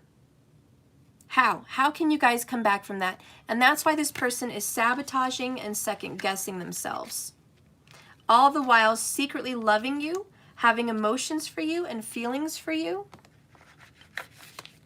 This person is like, I can't escape those feelings. And then the Page of Swords in reverse, I keep spying on you, watching you. I'm talking to people about this secretly. The next emotion from the Knight of Cups on the masculine's behalf is, more, I feel the love you're sending to me. And thank you for always forgiving me when my ego, which is pride and ego, proud little peacock, thank you for loving and forgiving me when my ego acts up. I do love you so much. And again, it's the sending. You know, even bottom of the deck is I feel you sending sexual energy. And then this one, I feel you sending me love. So the masculine is feeling what you're sending out. You're sending this person messages. They're receiving it, they're getting it, and it's very hard for them to stay controlled, holding back. Hanged Man. It takes all their energy, all their strength, not to just get back involved with you. The next one is, see, I said they were talking to friends. I've been trying to get advice on what to do with our connection, but nobody understands it. Yeah, and this is why they're not getting good advice. Okay, they're just not. That communication, settling, tribe, yeah, the Queen of Keys in reverse, they just don't get it. They don't understand the dynamics of this love connection. They don't understand the Emperor and the Empress, the divine masculine, the divine feminine. They don't understand Six of Swords, Six of Cups. These people just think, you never go back to your ex. It's trash. It's done. Your relationship's trashed. When something ends, just call it quits, be done, let it be over. There's no use going back to spilled milk. This is the advice this person's getting. You never want to go back to an ex because they're never going to let you live it down. You think the grass is green if you go back, but it's not going to be. Sure, right now, because you miss each other, they're going to tell you it's all okay. They forgive you. You're going to have a happy relationship. But really, they're not going to trust you. Whoops. Really, they're not going to trust you. So don't be stupid and go back. Think about all the problems that could happen, blah, blah, blah.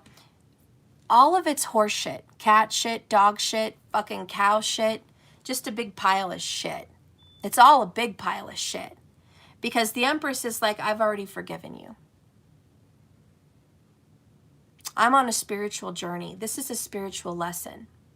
The reason I forgive you is because I understand that you had some karma that you needed to figure out. So I'm okay with that. I'm actually grateful for the spiritual lesson, fucker. Look. The feminine's like, I'm actually grateful. I've grown. I've become the Empress. I've become strong in self. I've been on my spiritual journey. I've discovered so many things. I'm getting myself so together. Thank you for this break. It was a much needed break. It was an eye-opening experience. I know what I want. I know who I am. I didn't know all of that before. I wasn't certain. I was codependent. Now I'm independent. Thank you for that lesson and that journey. I'm not mad at you. I'm completely forgiving and understanding. Okay? And thank you for loving me more than anyone by doing that. Your soul loved me. And, we were young-minded. We were young in mind. We were young in spirit. We've grown a lot. So, these fuckers don't know that this is a divine relationship and you guys are going to come back from this. The next card here about the Knight of Cups, the Holy Grail of this person's heart, we have clarity. I can see clearly now the rain is gone. I can see all obstacles in my way. Johnny Nash, the Star card energy. That Knight of Cups is like, honey, wake up. Get out of this dream. Get out of this Hanged Man. We have a lot to look forward to. This is all clarifying the Knight of Cups. And it's like, honey, your heart knows we can get past this. Oh yeah, your heart knows that you can see clearly. The obstacles can be overcome. Anything can be overcome with love. And the next one is, you don't marry someone you can live with. You marry someone you can't live without. And the masculine is finally realizing who he wants or she wants to be committed to. Do they want to settle and marry someone else? This Queen of Pentacles, that is in reverse. Do they want to settle with the grass not greener? They can live with that person. They can have a home. They can have a relationship, a job. They can have a life with that person. The grass isn't greener. They can have all of that. It's very basic. They can have basic sex. They can have a basic relationship. They can have a basic life. Yeah. They could have basic.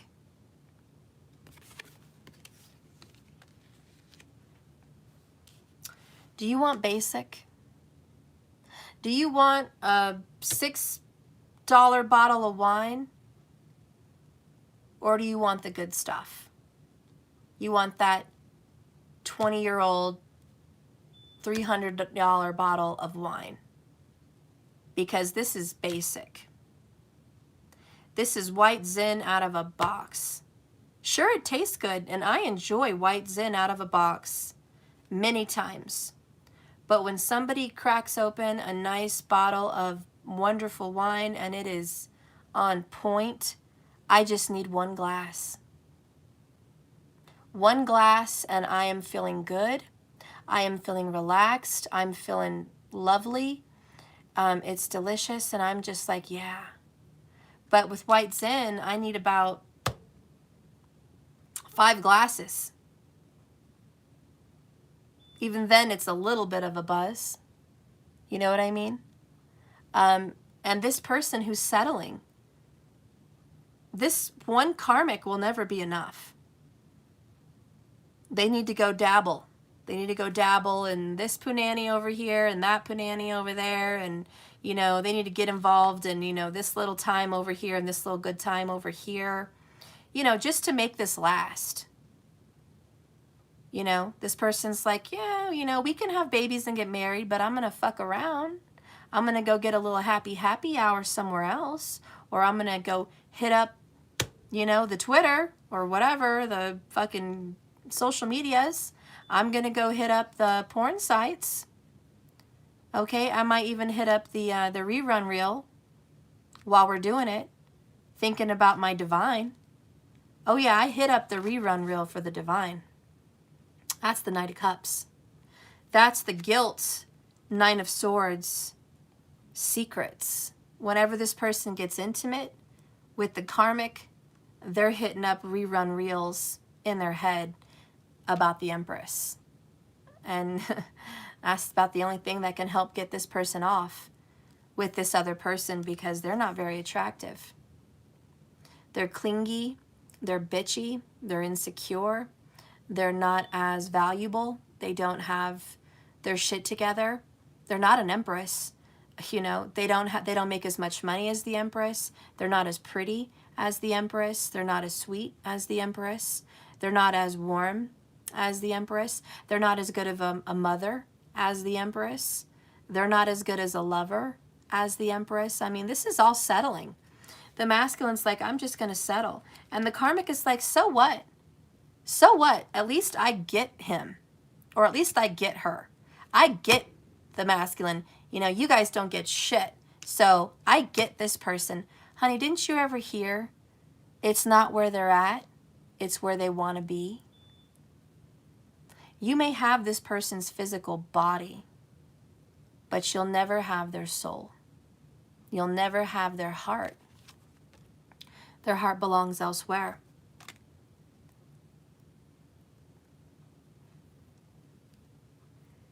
And when you make love, remember, they're not thinking about you.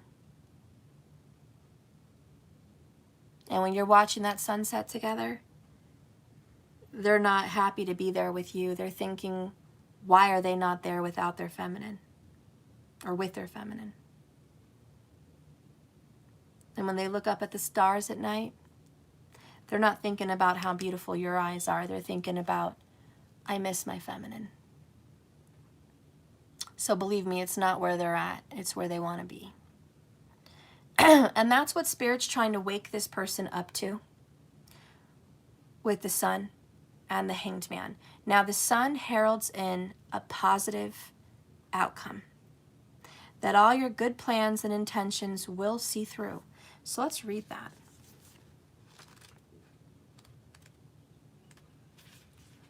New beginnings and great creativity. The Sun brings blessings to the earth, and this card portends to this masculine's own life. Just as the Sun nurtures the earth, bringing new life in sun and spring, it says this person is being nurtured and healed and brought to life. This card marks a time of great creativity, bringing culmination in an important new sector of life, such as the birth of a baby, or writing or publication of a book, or even the birth of a new person. Now is the time to put your energy into expressing the truth and vision. Visualize the light of the divine love pouring into this person like good drops of golden rays of sunshine, bringing inspiration, growth, and blessings. See the future you want to create and know that the sun is shining on those intentions. So whatever this person really wants, the sun's going to bless it. That's the Knight of Cups.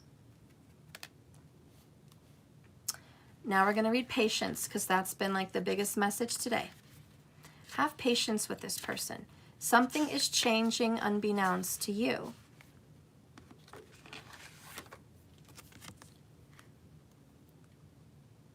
Peaceful presence and letting go of desperation. This card shows a beautiful angel holding the clock. It's in the stillness of winter. She's quiet, and her peaceful energy is telling you and telling the masculine that it's time to release the old urgency and to look at things with a much clearer perspective. When this card is upright, it's telling you to relax and let go of your Nine of Swords, single-minded, Six of Cups in reverse, desperation that's been driving him to make the decision that it's not going to work. Now's not a good time to try to force these thoughts and feelings into one cup, only one option. When you think there's only one solution to satisfy your need or make you happy, you're blocking any other potential solutions from coming their way.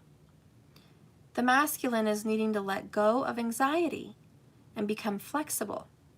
Be patient, open. Choose to be peaceful in the present, accepting the universe has another option that is coming in, and the masculine needs to be aware of this. It's time to quiet the mind and broaden your perspective. All right. And that's, you know, a message for all of you guys. And really what's coming in is that door to romance.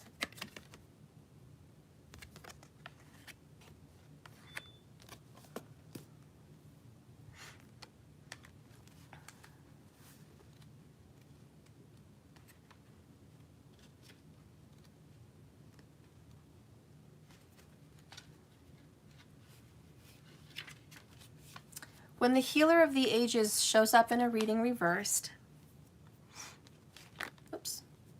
it indicates that there's been some feelings of being out of sorts, even upside down in your own life, not like yourself. You guys may be in the midst of some physical problem together, feeling as though you're tired and losing energy. But this card is telling you that there are deeper levels of healing that need to be addressed. This is about taking some time to regroup and put individual healing first. Even in this emotional, addictive situation, call upon the Healer of the Ages to bring his energy to the issues that you guys are working on. Quiet your mind and feel his love and vibration to clear away any dark or hurting space. Oh, it says, be patient and know that divine love can heal this relationship in the blink of an eye. All right, so it's pretty apparent you guys are in separation. But under that, the door of romance is opening up. You guys are going to start connecting in a romantic, playful way. It's an overall overwhelming truth today that the masculine is waking up, taking a break from you and seeing things from a different perspective. So there is an eye-opening situation taking place. The Fix-It Angel promises, hey, we're working on this. We're working. No promises about the outcome, but I can promise you we're working on the situation. If we can help, we're going to help. Positive thinking, good affirmations, they're going to help. Okay? Hang in there. Continue to do your personal healing. Keep walking down your own personal journey. This is going to take a little time. It's divine timing, not your time. Patience. There's still time. In other words, we're working on this. Let us do what we do best. Let us work on this. All right, let's get a romance angel.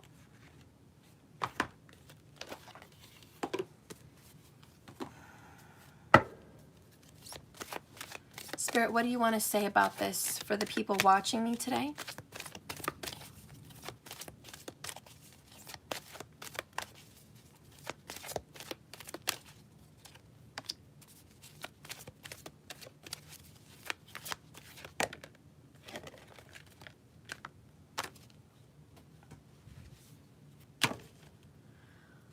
Bottom of the deck, you guys are going to need a lot of forgiving and learning.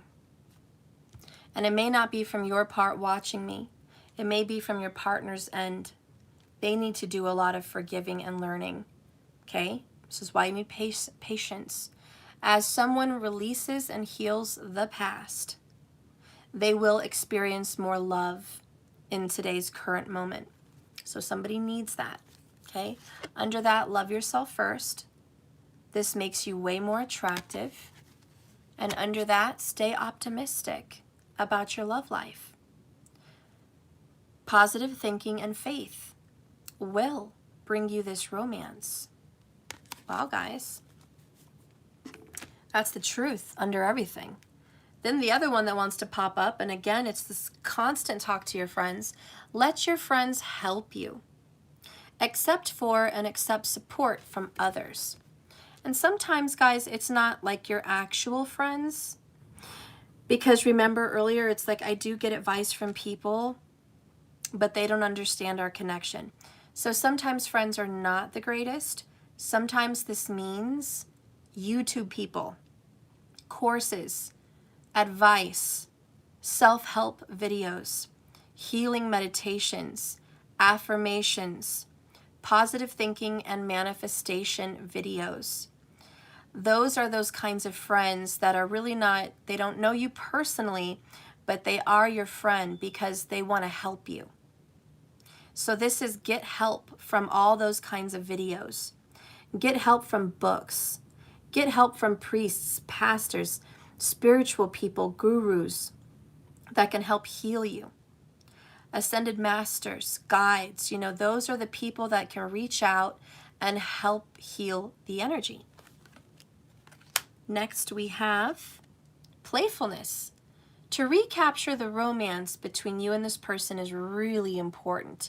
You guys need this romance right now. Allow your inner youthful spirits to have fun and shine. Now is not the time to hold back on romance. If you feel like I need to hold back, I need to restrict my love from this person till we figure it out. No, be playful. This is not saying be a hoe, okay? This is not saying hoe it up with this person and be the next porn star, okay? This is just saying be playful, be flirtatious, kiss, tickle, hug, touch, tease. That's playful. It's not going all the way, but it's saying I want to spark our love interest. So keep that door to romance open. It's necessary. Also, finances and career. Financial issues are a factor in your life right now. You definitely have that area to focus on. So this isn't the only area in life you should be focused on healing. Both of you or one of you still need to figure out your financials. And that is important. Okay? So that's what came out for the romance angels. But because we keep getting this playful romance keeps popping up throughout your reading, I feel called to read the romance card.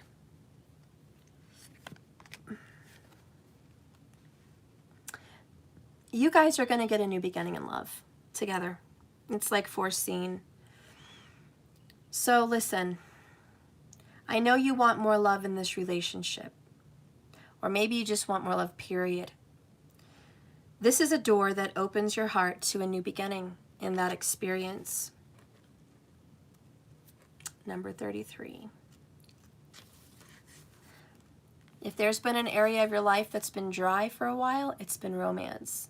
But now the door's opening back up again because new love is arriving. And you are being brought together by a strong, resonant connection. This may be a call from the past, or it may just be a new tenderness about to bloom. But whether this relationship already exists or not is no bueno, because this relationship already exists in the energetic potential.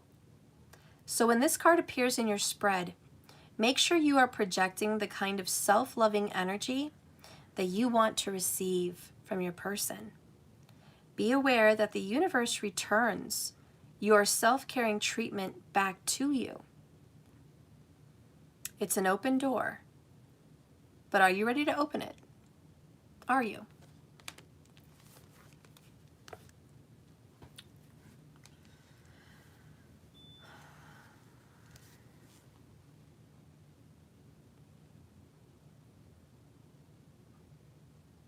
The key to your situation is definitely going to be romance. If you're watching me and you're afraid to be playful or romantic, then you're going to sabotage this relationship. Or if somebody is unwilling to be romantic, they're going to sabotage it. Because this relationship is not going to last on thin air. This relationship is not going to make it with no nourishment. It will die. We have distance. We have a broken heart. We have third parties. We have poor advice from friends and family. And we also have resistance from the masculine. The masculine brings the energy of making this a reality, the 3D world experience. The feminine just brings the reality of the energetic potential, the dreams, the fantasy, the vision. You need both for this to actually manifest. So you guys are going to have to use your utmost powers to make this happen. This is candle work. This is magic. This is visualization. And if you guys have a stupid, lame, immature, childish response to candles, grow up. I don't care if you're 60. Grow up. Stop being one-sided and thinking, oh, magic must be dominating. Magic must be against someone's free will. No, it's not. Can it be? Yeah. Is that stupid? Fuck yeah. But there are other forms of magic that inspire romance, that inspire healing, that open up doors, that send negative curses back to the sender. There is those abilities. There is even magic that turns on the love light, makes you more attractive, opens up doorways for communication, sends loving thoughts, healing thoughts. So before you jump the gun like a negative ninny, grow up. Anyways, if you're not ready to do that, this isn't your reading. You're not ready. You've got a long way to go. But if you are ready, and you know who you are, you need that. You need a little magic in the situation. You need those affirmations and those videos of manifestation. You need to hang on tight to a visualization. You know, I was watching a meditation video. Maybe I'll share it with you guys on the community channel for me. But it was a meditation where she talks you down to remembering the time that you were with your person and how good that felt. And she makes you kind of envision what it would feel like again. And the point of the exercise is to be in the energy of receiving and being in the energy of knowing what it feels like to have what you want. Because if you don't know what it feels like to have what you want, the universe doesn't know how to deliver it to you. You have to feel like it's actually happening. Because believe it or not, your mind is a very smart entity, but it does not know the difference. Your subconscious and your spiritual, they do not differentiate any differences between reality and feeling the feeling like it's already there. So you have to pretend in your mind and in your body that it's already real. You know how if you close your eyes and you imagine, let's just say a Taco Bell Mexican pizza for the sake of it. If you don't like it, you don't like it. But, you know, if you're thinking about a Mexican pizza, I want you to think about all the ingredients, the crunch, the juiciness, the melty cheese, the sauce, the tomatoes on top. If you want to add extra lettuce, you can request it. You know, you're thinking about this Mexican pizza and just the smell of it and the crunch and the little box that it comes in, you know, and you're like, oh, I can guarantee you the ones that like Mexican pizza will start drooling or having like, you know, their mouth starts to water. And they're just like, yeah, I really like Mexican pizza and I want one now, because you're thinking about it. You know what it feels like to eat it. You know what it tastes like. You know what it smells like. And now you're craving it. And you're like, oh, I think I need a Mexican pizza. You know, and that's that energy. Okay? Or if you're thinking of your favorite coffee drink, how smooth and creamy, the flavor, the sound of the ice as you shake the cup, you know, the refreshingness of it, you know, whatever you're thinking of, it's like if you really think about something that you really enjoy, your body does not know the fucking difference. Your body's like, oh, I'm remembering that feeling. That's why people have an attachment to food. Because it's easy to manifest. Quick results. People, a little bit harder, but not impossible. It's not impossible. You can manifest people. Think of yourself as a projection screen. I know it's kind of weird to think people are just a manifestation in your reality, but try to think of it that way. Everyone in your life is a reflection of you. Your children are a reflection of you in some way. They are a reflection of how you see yourself as a mother or father. Your parents are a reflection of you, how you see yourself being raised, who you are as a person. Your lovers are a reflection of you, what you think you are worthy of, what kind of relationship you think you deserve. There's an interesting study that I'm going to be taking on here this month about projection, manifestation, and your relationships. And I'm going to start studying it astrologically. So I'm going to be looking over some clients' charts, seeing what I can see. I'm going to be looking at my family's charts, relationship-wise, and just start kind of seeing how is it that the soul manifests love. I understand the chart dictates our fate. It's the essence of who we are. It's our ingredients of a soul. It's our mixture. And that's what presents the projection. But we are powerful creators. Can we manipulate that? Yes, I do believe we can manipulate it. The mind, the pineal gland, the subconscious is a very powerful essence.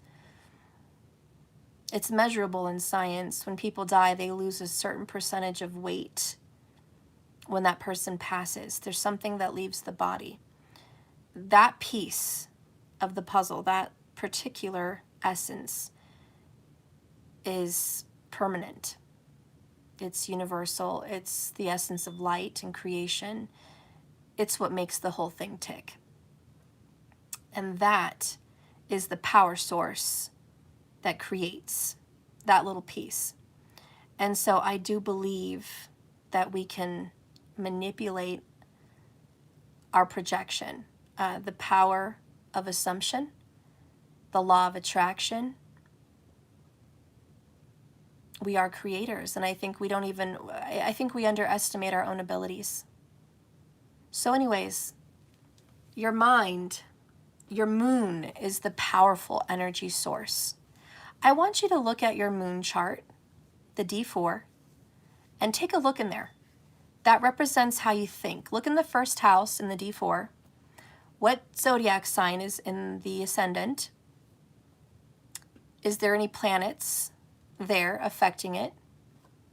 And what aspects it? I want you guys, if you can, to take a look at your D4. That's going to be your engine, your driving force, your projector.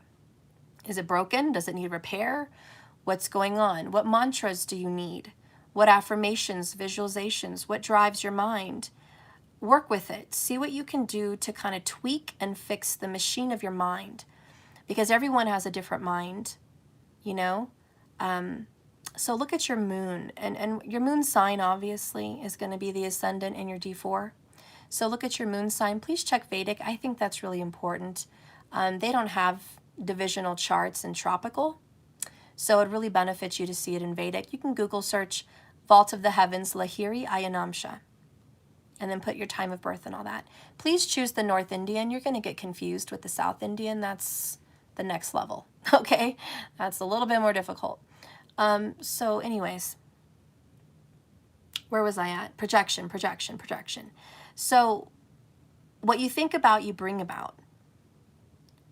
I'm just going to share an example for my own, because I've studied my chart. I have a moon in Pisces. So my mind naturally, in its element, thinks about isolation. Its element is isolation. Its element is fantasy. Its element is also escape,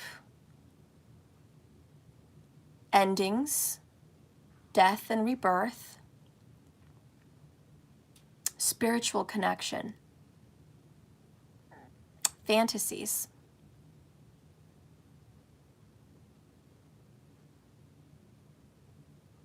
And it naturally, as watery as it is, has a lack of substance, a lack of foundation, because Pisces is not founded in any foundation. It's free to flow. There's nothing holding it back or keeping it down.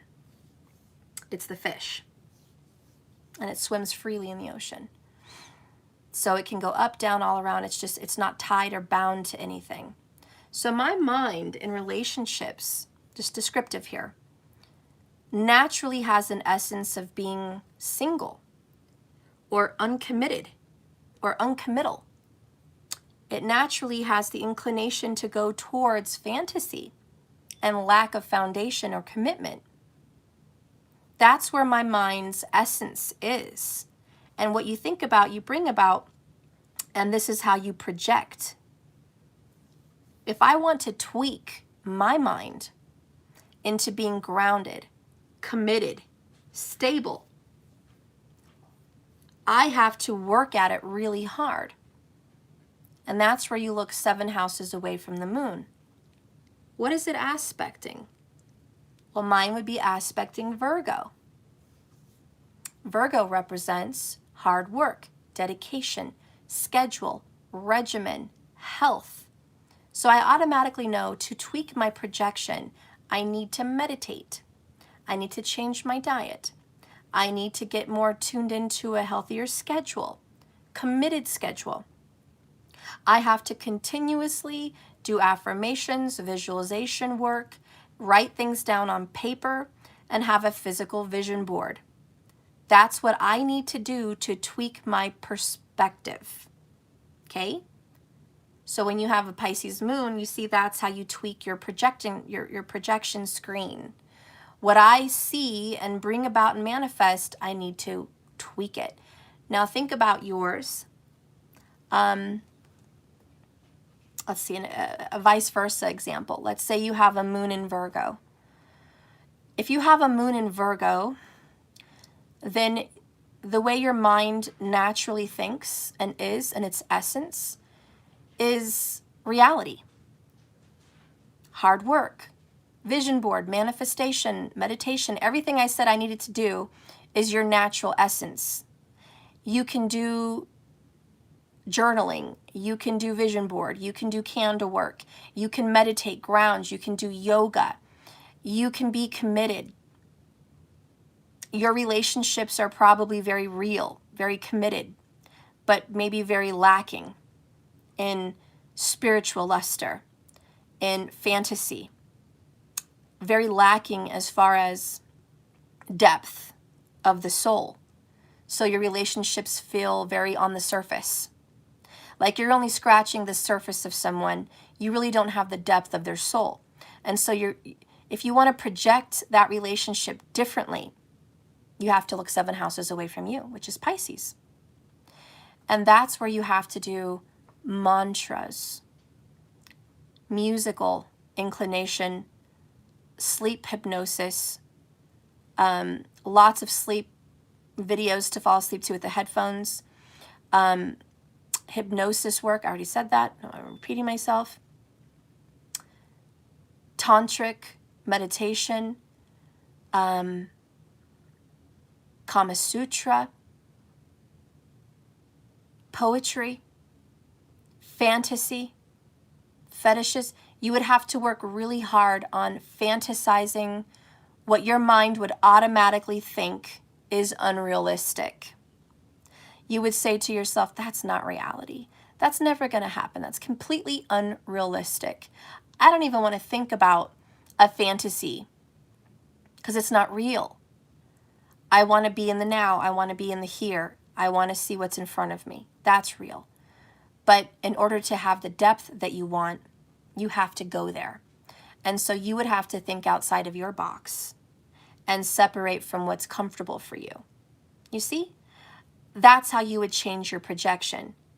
So anyways, I hope I'm making sense here, but I'm going to leave it there and just say your person is a projection of your reality. And whether you're a fantasizing, unrealistic, flighty person, or you're a very realistic, honest to goodness, reality check person, you need to do a different projection. Like you have to figure out what you need to do to project differently.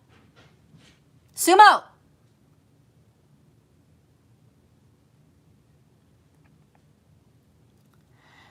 So anyways, I hope that helps because your experience right now is based on what you believe. And we did that little workshop here through very quickly thinking about imagining a food that you like. Well, let's take a moment to imagine your relationship.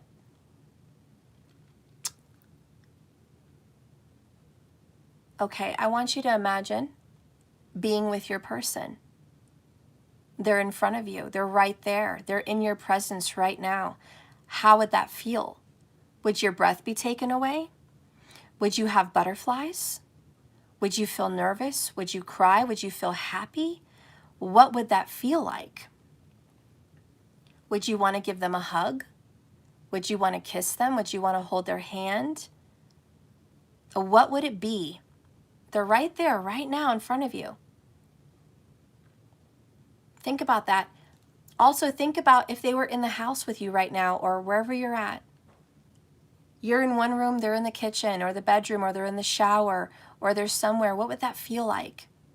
When you're at home, I want you to take these moments as much as you can to imagine that person being with you.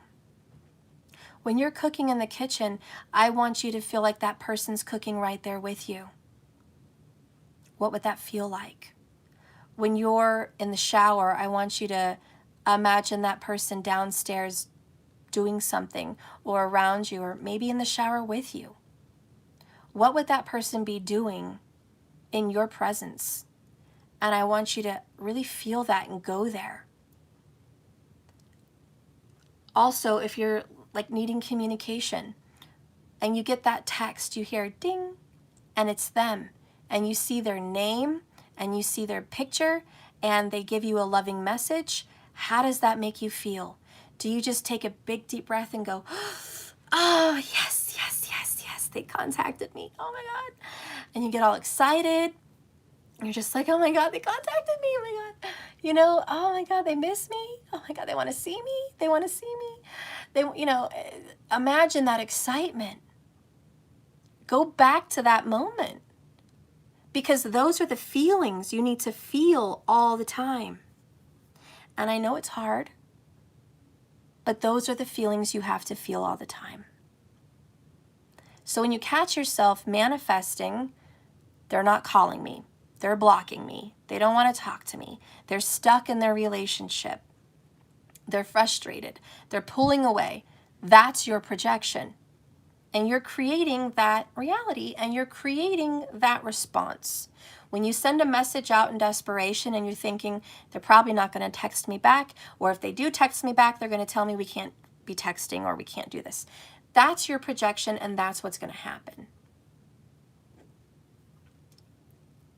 See, the universe doesn't know the difference between your actual reality and what you feel, because you are the machine. And whatever the machine is feeling is what's projecting. So change your machine, which is your brain, your mind, your moon. Change that aspect of yourself. Create different feelings. Create a different experience. That's the door to romance. So the universe is like, you know, you guys can manifest this person back. We have the Knight of Cups. We have the Sun card. We have Temperance. Yes, it's going to require patience, because you have to go through this whole revamping, manifestative, change the way I think, feel, and project situation. They're getting a new perspective. You're getting a new perspective too. And you're realizing the person that I'm experiencing is a projection of my own self. They are a mirror of myself. My person is a mirror of me. My lover, the one that my body, my mind, my soul chose to project, is only giving me what I believe to be real for me. So what I believe is my spouse, what I believe is my affectionate partner, what I believe is my soulmate, what I believe is my twin, what I believe is my romantic connection, is a reflection of how I am feeling about love and how I am feeling about romance and how I'm feeling about myself. And a lot of you guys will say, well, I think positive all the time, Steph. I'm always manifesting. I bet if you rewind and catch yourself up a few times, you'll remember when you started manifesting negativity. That time you put on a dress and you didn't feel good in it, and you said, I don't look good. I feel fat, or I feel undesirable. Even if it was 10 seconds of your life, it was a powerful thought. Your thoughts are powerful things. Or when you looked at someone that was really good looking and maybe a different shape or look than you, and you said, you know, that person looks better than me. I wish I looked like that, but I don't. That moment was a powerful thought, and it got sent out to the universe. Even if you stayed positive the rest of the day, those thoughts are powerful, and they're deep-seated beliefs. And subconsciously, you're going to keep feeding them. Feeding those thoughts and reinforcing them the next time you see another good-looking person, or the next time you see another outfit that you don't fit in. It's reinforcing your beliefs on who and what you are. And that reinforces beliefs on how your partner sees you, because you're believing how you see yourself, therefore your partner is seeing you the same way. It's a reflection. So that self-love is key. And it is, if you think you are beautiful and desirable, so does your partner. If you think you are lovable and worthy, so does your partner. And you say, well, Steph, how do I do that when I've been hurt? What caused you to be hurt? Because that was a projection. Steph, we were happy, we were in love, things were going fine, they were smooth, we were kissing, we were hugging, we were having good sex, we were in a good relationship, and then this person went out on me and went back to their ex, or cheated on me with someone else. I didn't do anything to warrant that. I had nothing but positive thoughts. No, you didn't. You are the magician. You cannot blame your projection on something else. Personal responsibility is the first step to fixing your projection. If you cannot take personal responsibility for what you've received in some way, shape, or form, then you're not going to be able to fix this. Think back to the time where you thought a fear, what if this person finds someone else? Or I don't want this person to ever find anyone else. Any of those thoughts would create a projection. It's a drop in the bucket, but believe me, it fills up over time. And if you've ever had those fears, I don't want this person to leave me, I hope this person stays with me forever, there's doubt. And if you drop a few drops of doubt in the bucket, and then over time things fill up, you have insecurities. Maybe every time they leave to work, you're insecure. Who's going to see him? Who's he going to run into? Maybe every time they go back to their ex to see their kids, there's, what if they have feelings for this person? What if that person has feelings for them? What if they get approached? What if they get asked? Those are seeds, drops in the bucket, and it fills up. And then by the time the bucket tips over and it's overflowing, what happened? What happened in my projection of my love relationship? Well, over time, little drops added up. Now I'm experiencing a projection of a breakup. Self-sabotage, 9 of Swords. But I wasn't negative all the time. But you were negative enough. You were negative enough here and there, and it manifested. Remember, your subconscious doesn't know the difference between reality and mind fuckery, and it doesn't know the difference between whether you're really happy or not really happy in a mental state versus a physical state. Your body's like, oh, so you're not happy. Okay, so you're doubting your self-worth. Okay, well, we're going to go with that one. You know how you guys saw that movie with the little feelings? I forgot. It was a Disney movie. It had joy, sadness, anger, and all of that. I think it was, I don't know. You guys, I don't know the movie. But they had core memories. And the body had compartments to store all these different memories. And there was a lot of memories that were disregarded and just put back on the shelf. But then there was these core memories that were bright and gold, and they had to hang on to the core memories. It's not the Emoji Movie. It's got a girl with blue hair, and she's yellow and sparkly.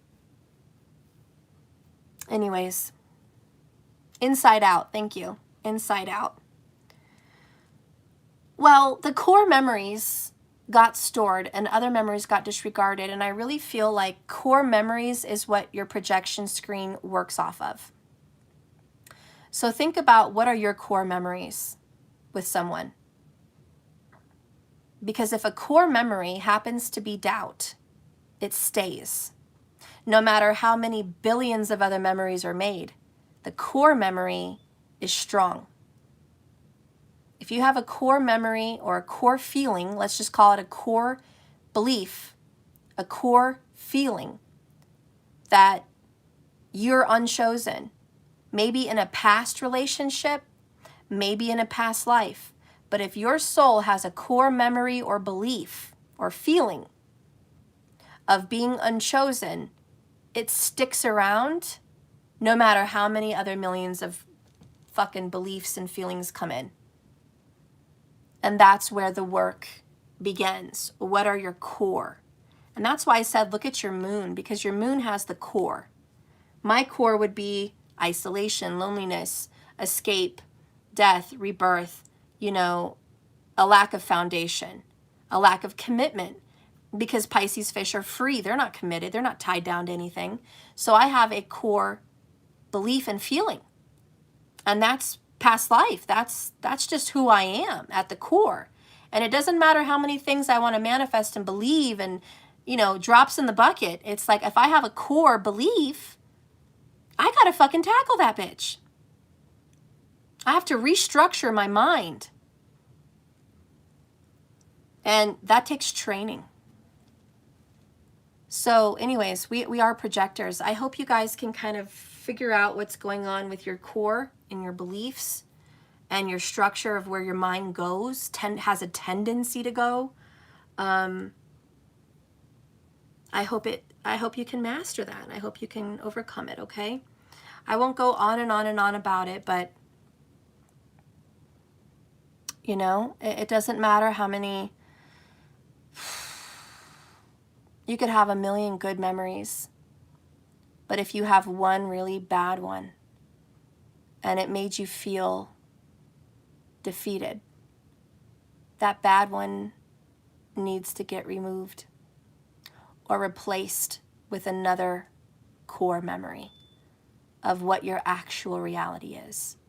And it's not easy. You're going to have to work really hard at it. It's probably going to be one of the hardest things your soul will have to do, if this is what you want. So if you guys can find it inside of you to constantly correct your mind every time it goes to a negative thought, projecting a reality you don't want, which is probably 1,000 times a day,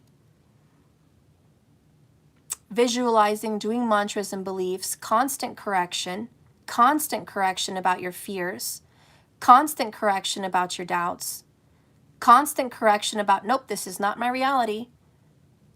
It's going to be work, but you will get results. There are success stories. Remember, your person, you can change them because they are a projection of your reality. They're a version of yourself. This is the matrix. All the people in your life are an extension of you. So if you change yourself from the inside, they will all start to change as well. This can also work for your children. If your children are not being successful or doing what they should be doing, that's a projection of how you view your mothering skills. How do you change that? Well, you have to go back in and say, nope, that's not my reality. This is my reality. And you're going to have to fix it and work hard and restructure the brain. Same at work. Anyways, it is work. Let's end this reading though. It's been too long. Whoops. What is being healed in this connection with Temperance? Temperance, give us a message. Give us a message, Temperance. Inhale positivity. Exhale negativity. Cleansing ritual. Inhale the positive, exhale the negative. Temperance, what are we healing? What is being healed with you and your magic? What is alchemically changing? What is being divinely helped? I know there's divine help in this connection. What is being divinely helped? I feel the energy of 3, mind, body, soul. Bottom of the deck is meditation. So we're learning how to meditate much better. So first we have the awakening, which is the golden seal.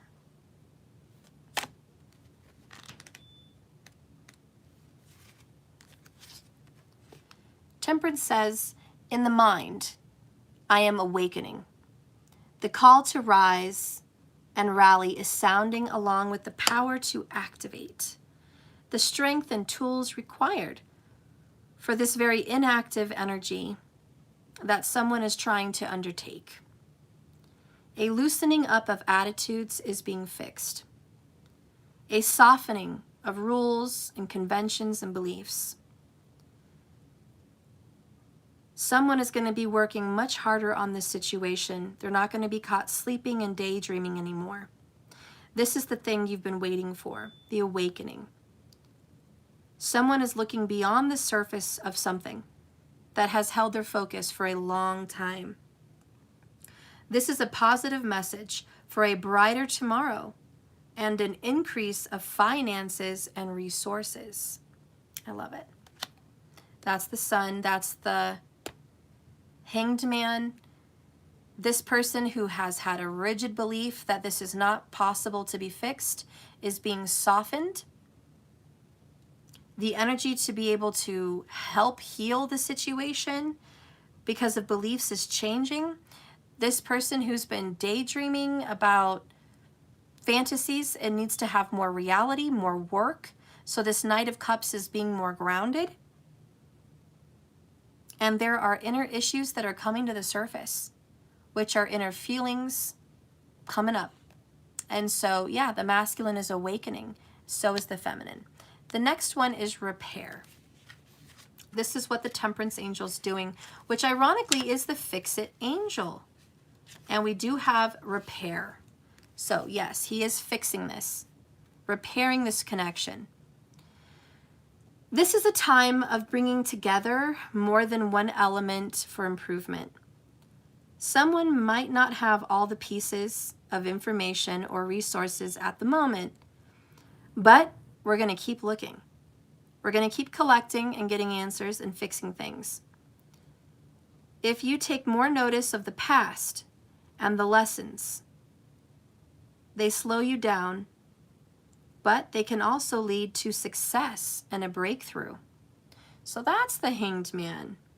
Looking at the past and the lessons of the past are definitely slowing us down because we're reversing retrograde energy, Saturn in retrograde Aquarius, but we are going to get a breakthrough.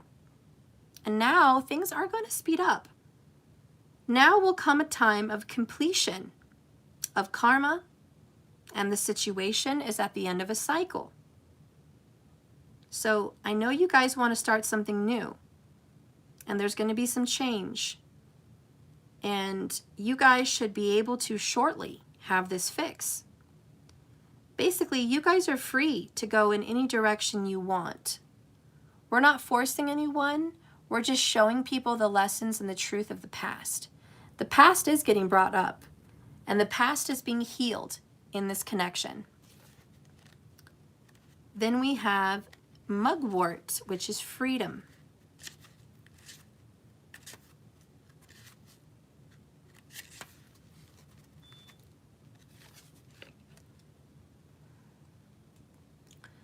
This is a time of stepping back, like the Hanged Man and Temperance, and observing, because you guys are being given an opportunity to find a new pathway to the freedoms you both desire.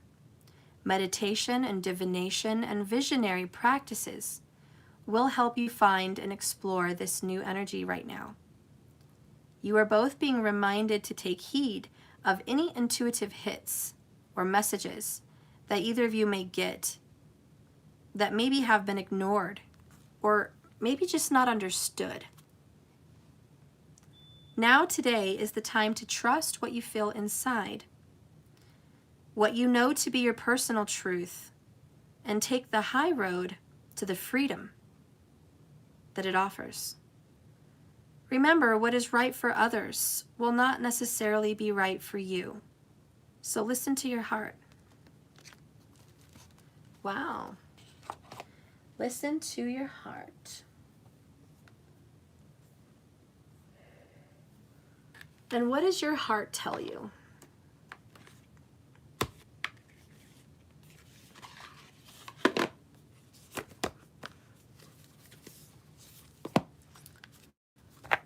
So, what is your heart saying? What is the heart saying? Listen to your heart before you tell her goodbye. Or you tell him goodbye. Listen to your heart when it's calling to you. Listen to your heart. I don't know where I'm going, and I don't know why, but listen to your heart before you tell him goodbye. Okay.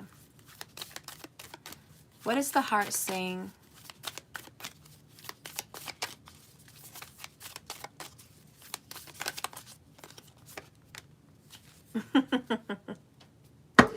Step out of your comfort zone. North node of the moon, Rahu. Your heart says get uncomfortable. You're going to have to be in a weird space. You guys are going to have to put yourselves out there. Feminine, you're putting your neck out there. You're being more romantic when you really don't want to be because you don't feel like you're getting the feedback you want. But put yourself out there. Get sexual, get romantic, get flirty, get fun, get more expressive. Even though you want to hold back, put yourself out there. That's stepping out of your comfort zone, because I know that's not the feminine's natural comfort zone. Masculine, out of your comfort zone is getting inside, pulling back from your current partner, going inside your heart, feeling those emotions, feeling those fantasies, feeling those desires, getting all squishy in this very romantic, loving space, which is not what you're used to. You're going to have to step outside the box. You've got to be vulnerable. Anyways, that's what the heart's telling you. Then you guys have full moon in Libra, which actually has a win-win forecast. Both of your hearts are saying, we can fix this. Both of your hearts saying, this is possible. Both of you are thinking, wow, we can actually come out of this mess. That's what your heart's telling you. Six of Swords. We can get past this. So, the full moon in Libra is a sign of partnership. It's also a sign of falling in love. Both of your hearts are falling back in love with each other right now. You are relating very closely to this person. Since full moons are about climaxes and conclusions, this card suggests that you're either about to start a new relationship with this person again, or that an important existing relationship is changing somehow, perhaps coming to an end or moving to a new level of commitment. So again, we have three parties. Empress is single. Masculine Emperor is with Queen of Pentacles. I feel like that relationship, it's a win-win. I mean, it could be going to the next level, but would you really want to settle and go to the next level of settling? Or could it be that that situation is ending, that something is coming to an end? Because there's a hanged man here, holding that relationship back from moving forward. So it can end, and a new cycle and a new romance starts with the Knight of Cups towards the Empress, which I feel is the story. Anyways, it's important to remember that people come to us for a reason, and sometimes just for a season. If a relationship is ending right now, it's doing so for the right reason. So it's not time to try to fight that. On the contrary, if a relationship is blooming, blossoming, coming back together or coming together at all, and romance is there, there's a sense that you need to go with the flow and allow that relationship to evolve. A win-win outcome is possible for everyone involved. It's about give and take, and doing so might be the answer to your question. The Attune to the Moon message is listen to your heart. The heart says, let go of that which is falling away. If you're falling out of love, fall out of love. If you're falling in love, fall in love. Listen to the heart. The additional meaning is see the other person through the eyes of your heart and let it change your perspective. Next, it's time for you to make a firm decision. Also, it's time to focus on yourself for a little while. Look after yourself, but avoid vanity. Now is the great time for a makeover also. That's what your heart is saying. Go through a makeover. Dramas and upsets bring partnerships to the fore right now. So yes, we are in a drama.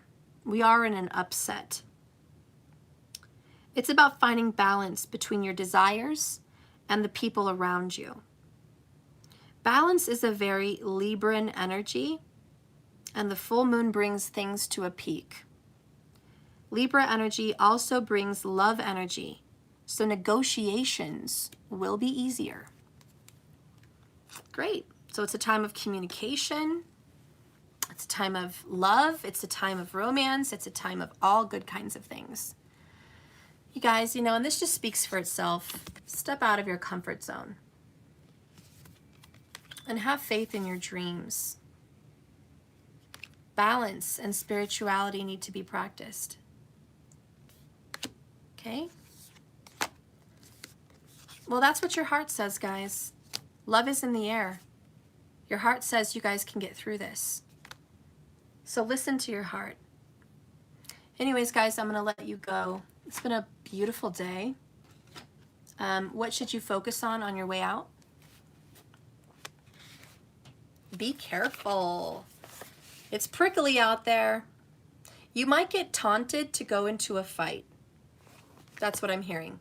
If someone is luring you or taunting you or dragging you into some kind of a disagreement, I would be careful. Somebody definitely is kind of out for blood. You don't want to fight with the wrong person today. Maybe it's at a store, maybe it's road rage, maybe it's with a partner. Don't do that because you're going to get into a negative vibe. So be careful. Hi. I did a pirate quiz to see what kind of pirate I am. Hold on, I'm saying goodbye to everybody. Okie dokie. Okay, so anyways, guys, I love you. Have a wonderful, blessed, and beautiful day. Remember, like I always say, this love is a journey, not a destination. So just keep swimming. I'll be back on later tonight to do the 55s. As you guys know, I did a lot of readings this week, so I'm exhausted. You got to cut me some slack. I don't have all the energy of the world to complete those things. And I've actually had to nap during the day, which is not like me, because it was really draining and I just lost so much energy doing these readings. So take it easy on me, okay? I love you guys and I will be back. I hope you enjoyed the reading. And remember, I'll be here tonight probably around, I want to say about 9 o'clock my time, okay? So hit the bell icon if you haven't already. Hit the like button, all right? And subscribe if you haven't already. And who knows, maybe I'll do a tarot card reading sometime. Oh, yeah, it's about time. Everyone's been waiting. Maybe today, maybe. Yeah, well, it's about darn time. Everyone's been waiting for you. What the heck? Trying to tease everybody. I found out what kind of pirate I am. Okay, what kind of pirate are you? Check this out. No amount of booty is enough for you. You'll scour the world, stealing every single gold coin along the way. Okay. It's a funny quiz I took. Yes, yes, it is a funny quiz. All right, guys. Well, I love you so much. Remember, the grass isn't greener on the other side. It's not as sugary sweet as you think. Have patience. Expect delays. It's not your time. It's divine time. I love you all. Good luck on your journey. I'll see you later. Just keep Bye. swimming. Yep, just keep swimming. Just keep swimming. Bye, guys.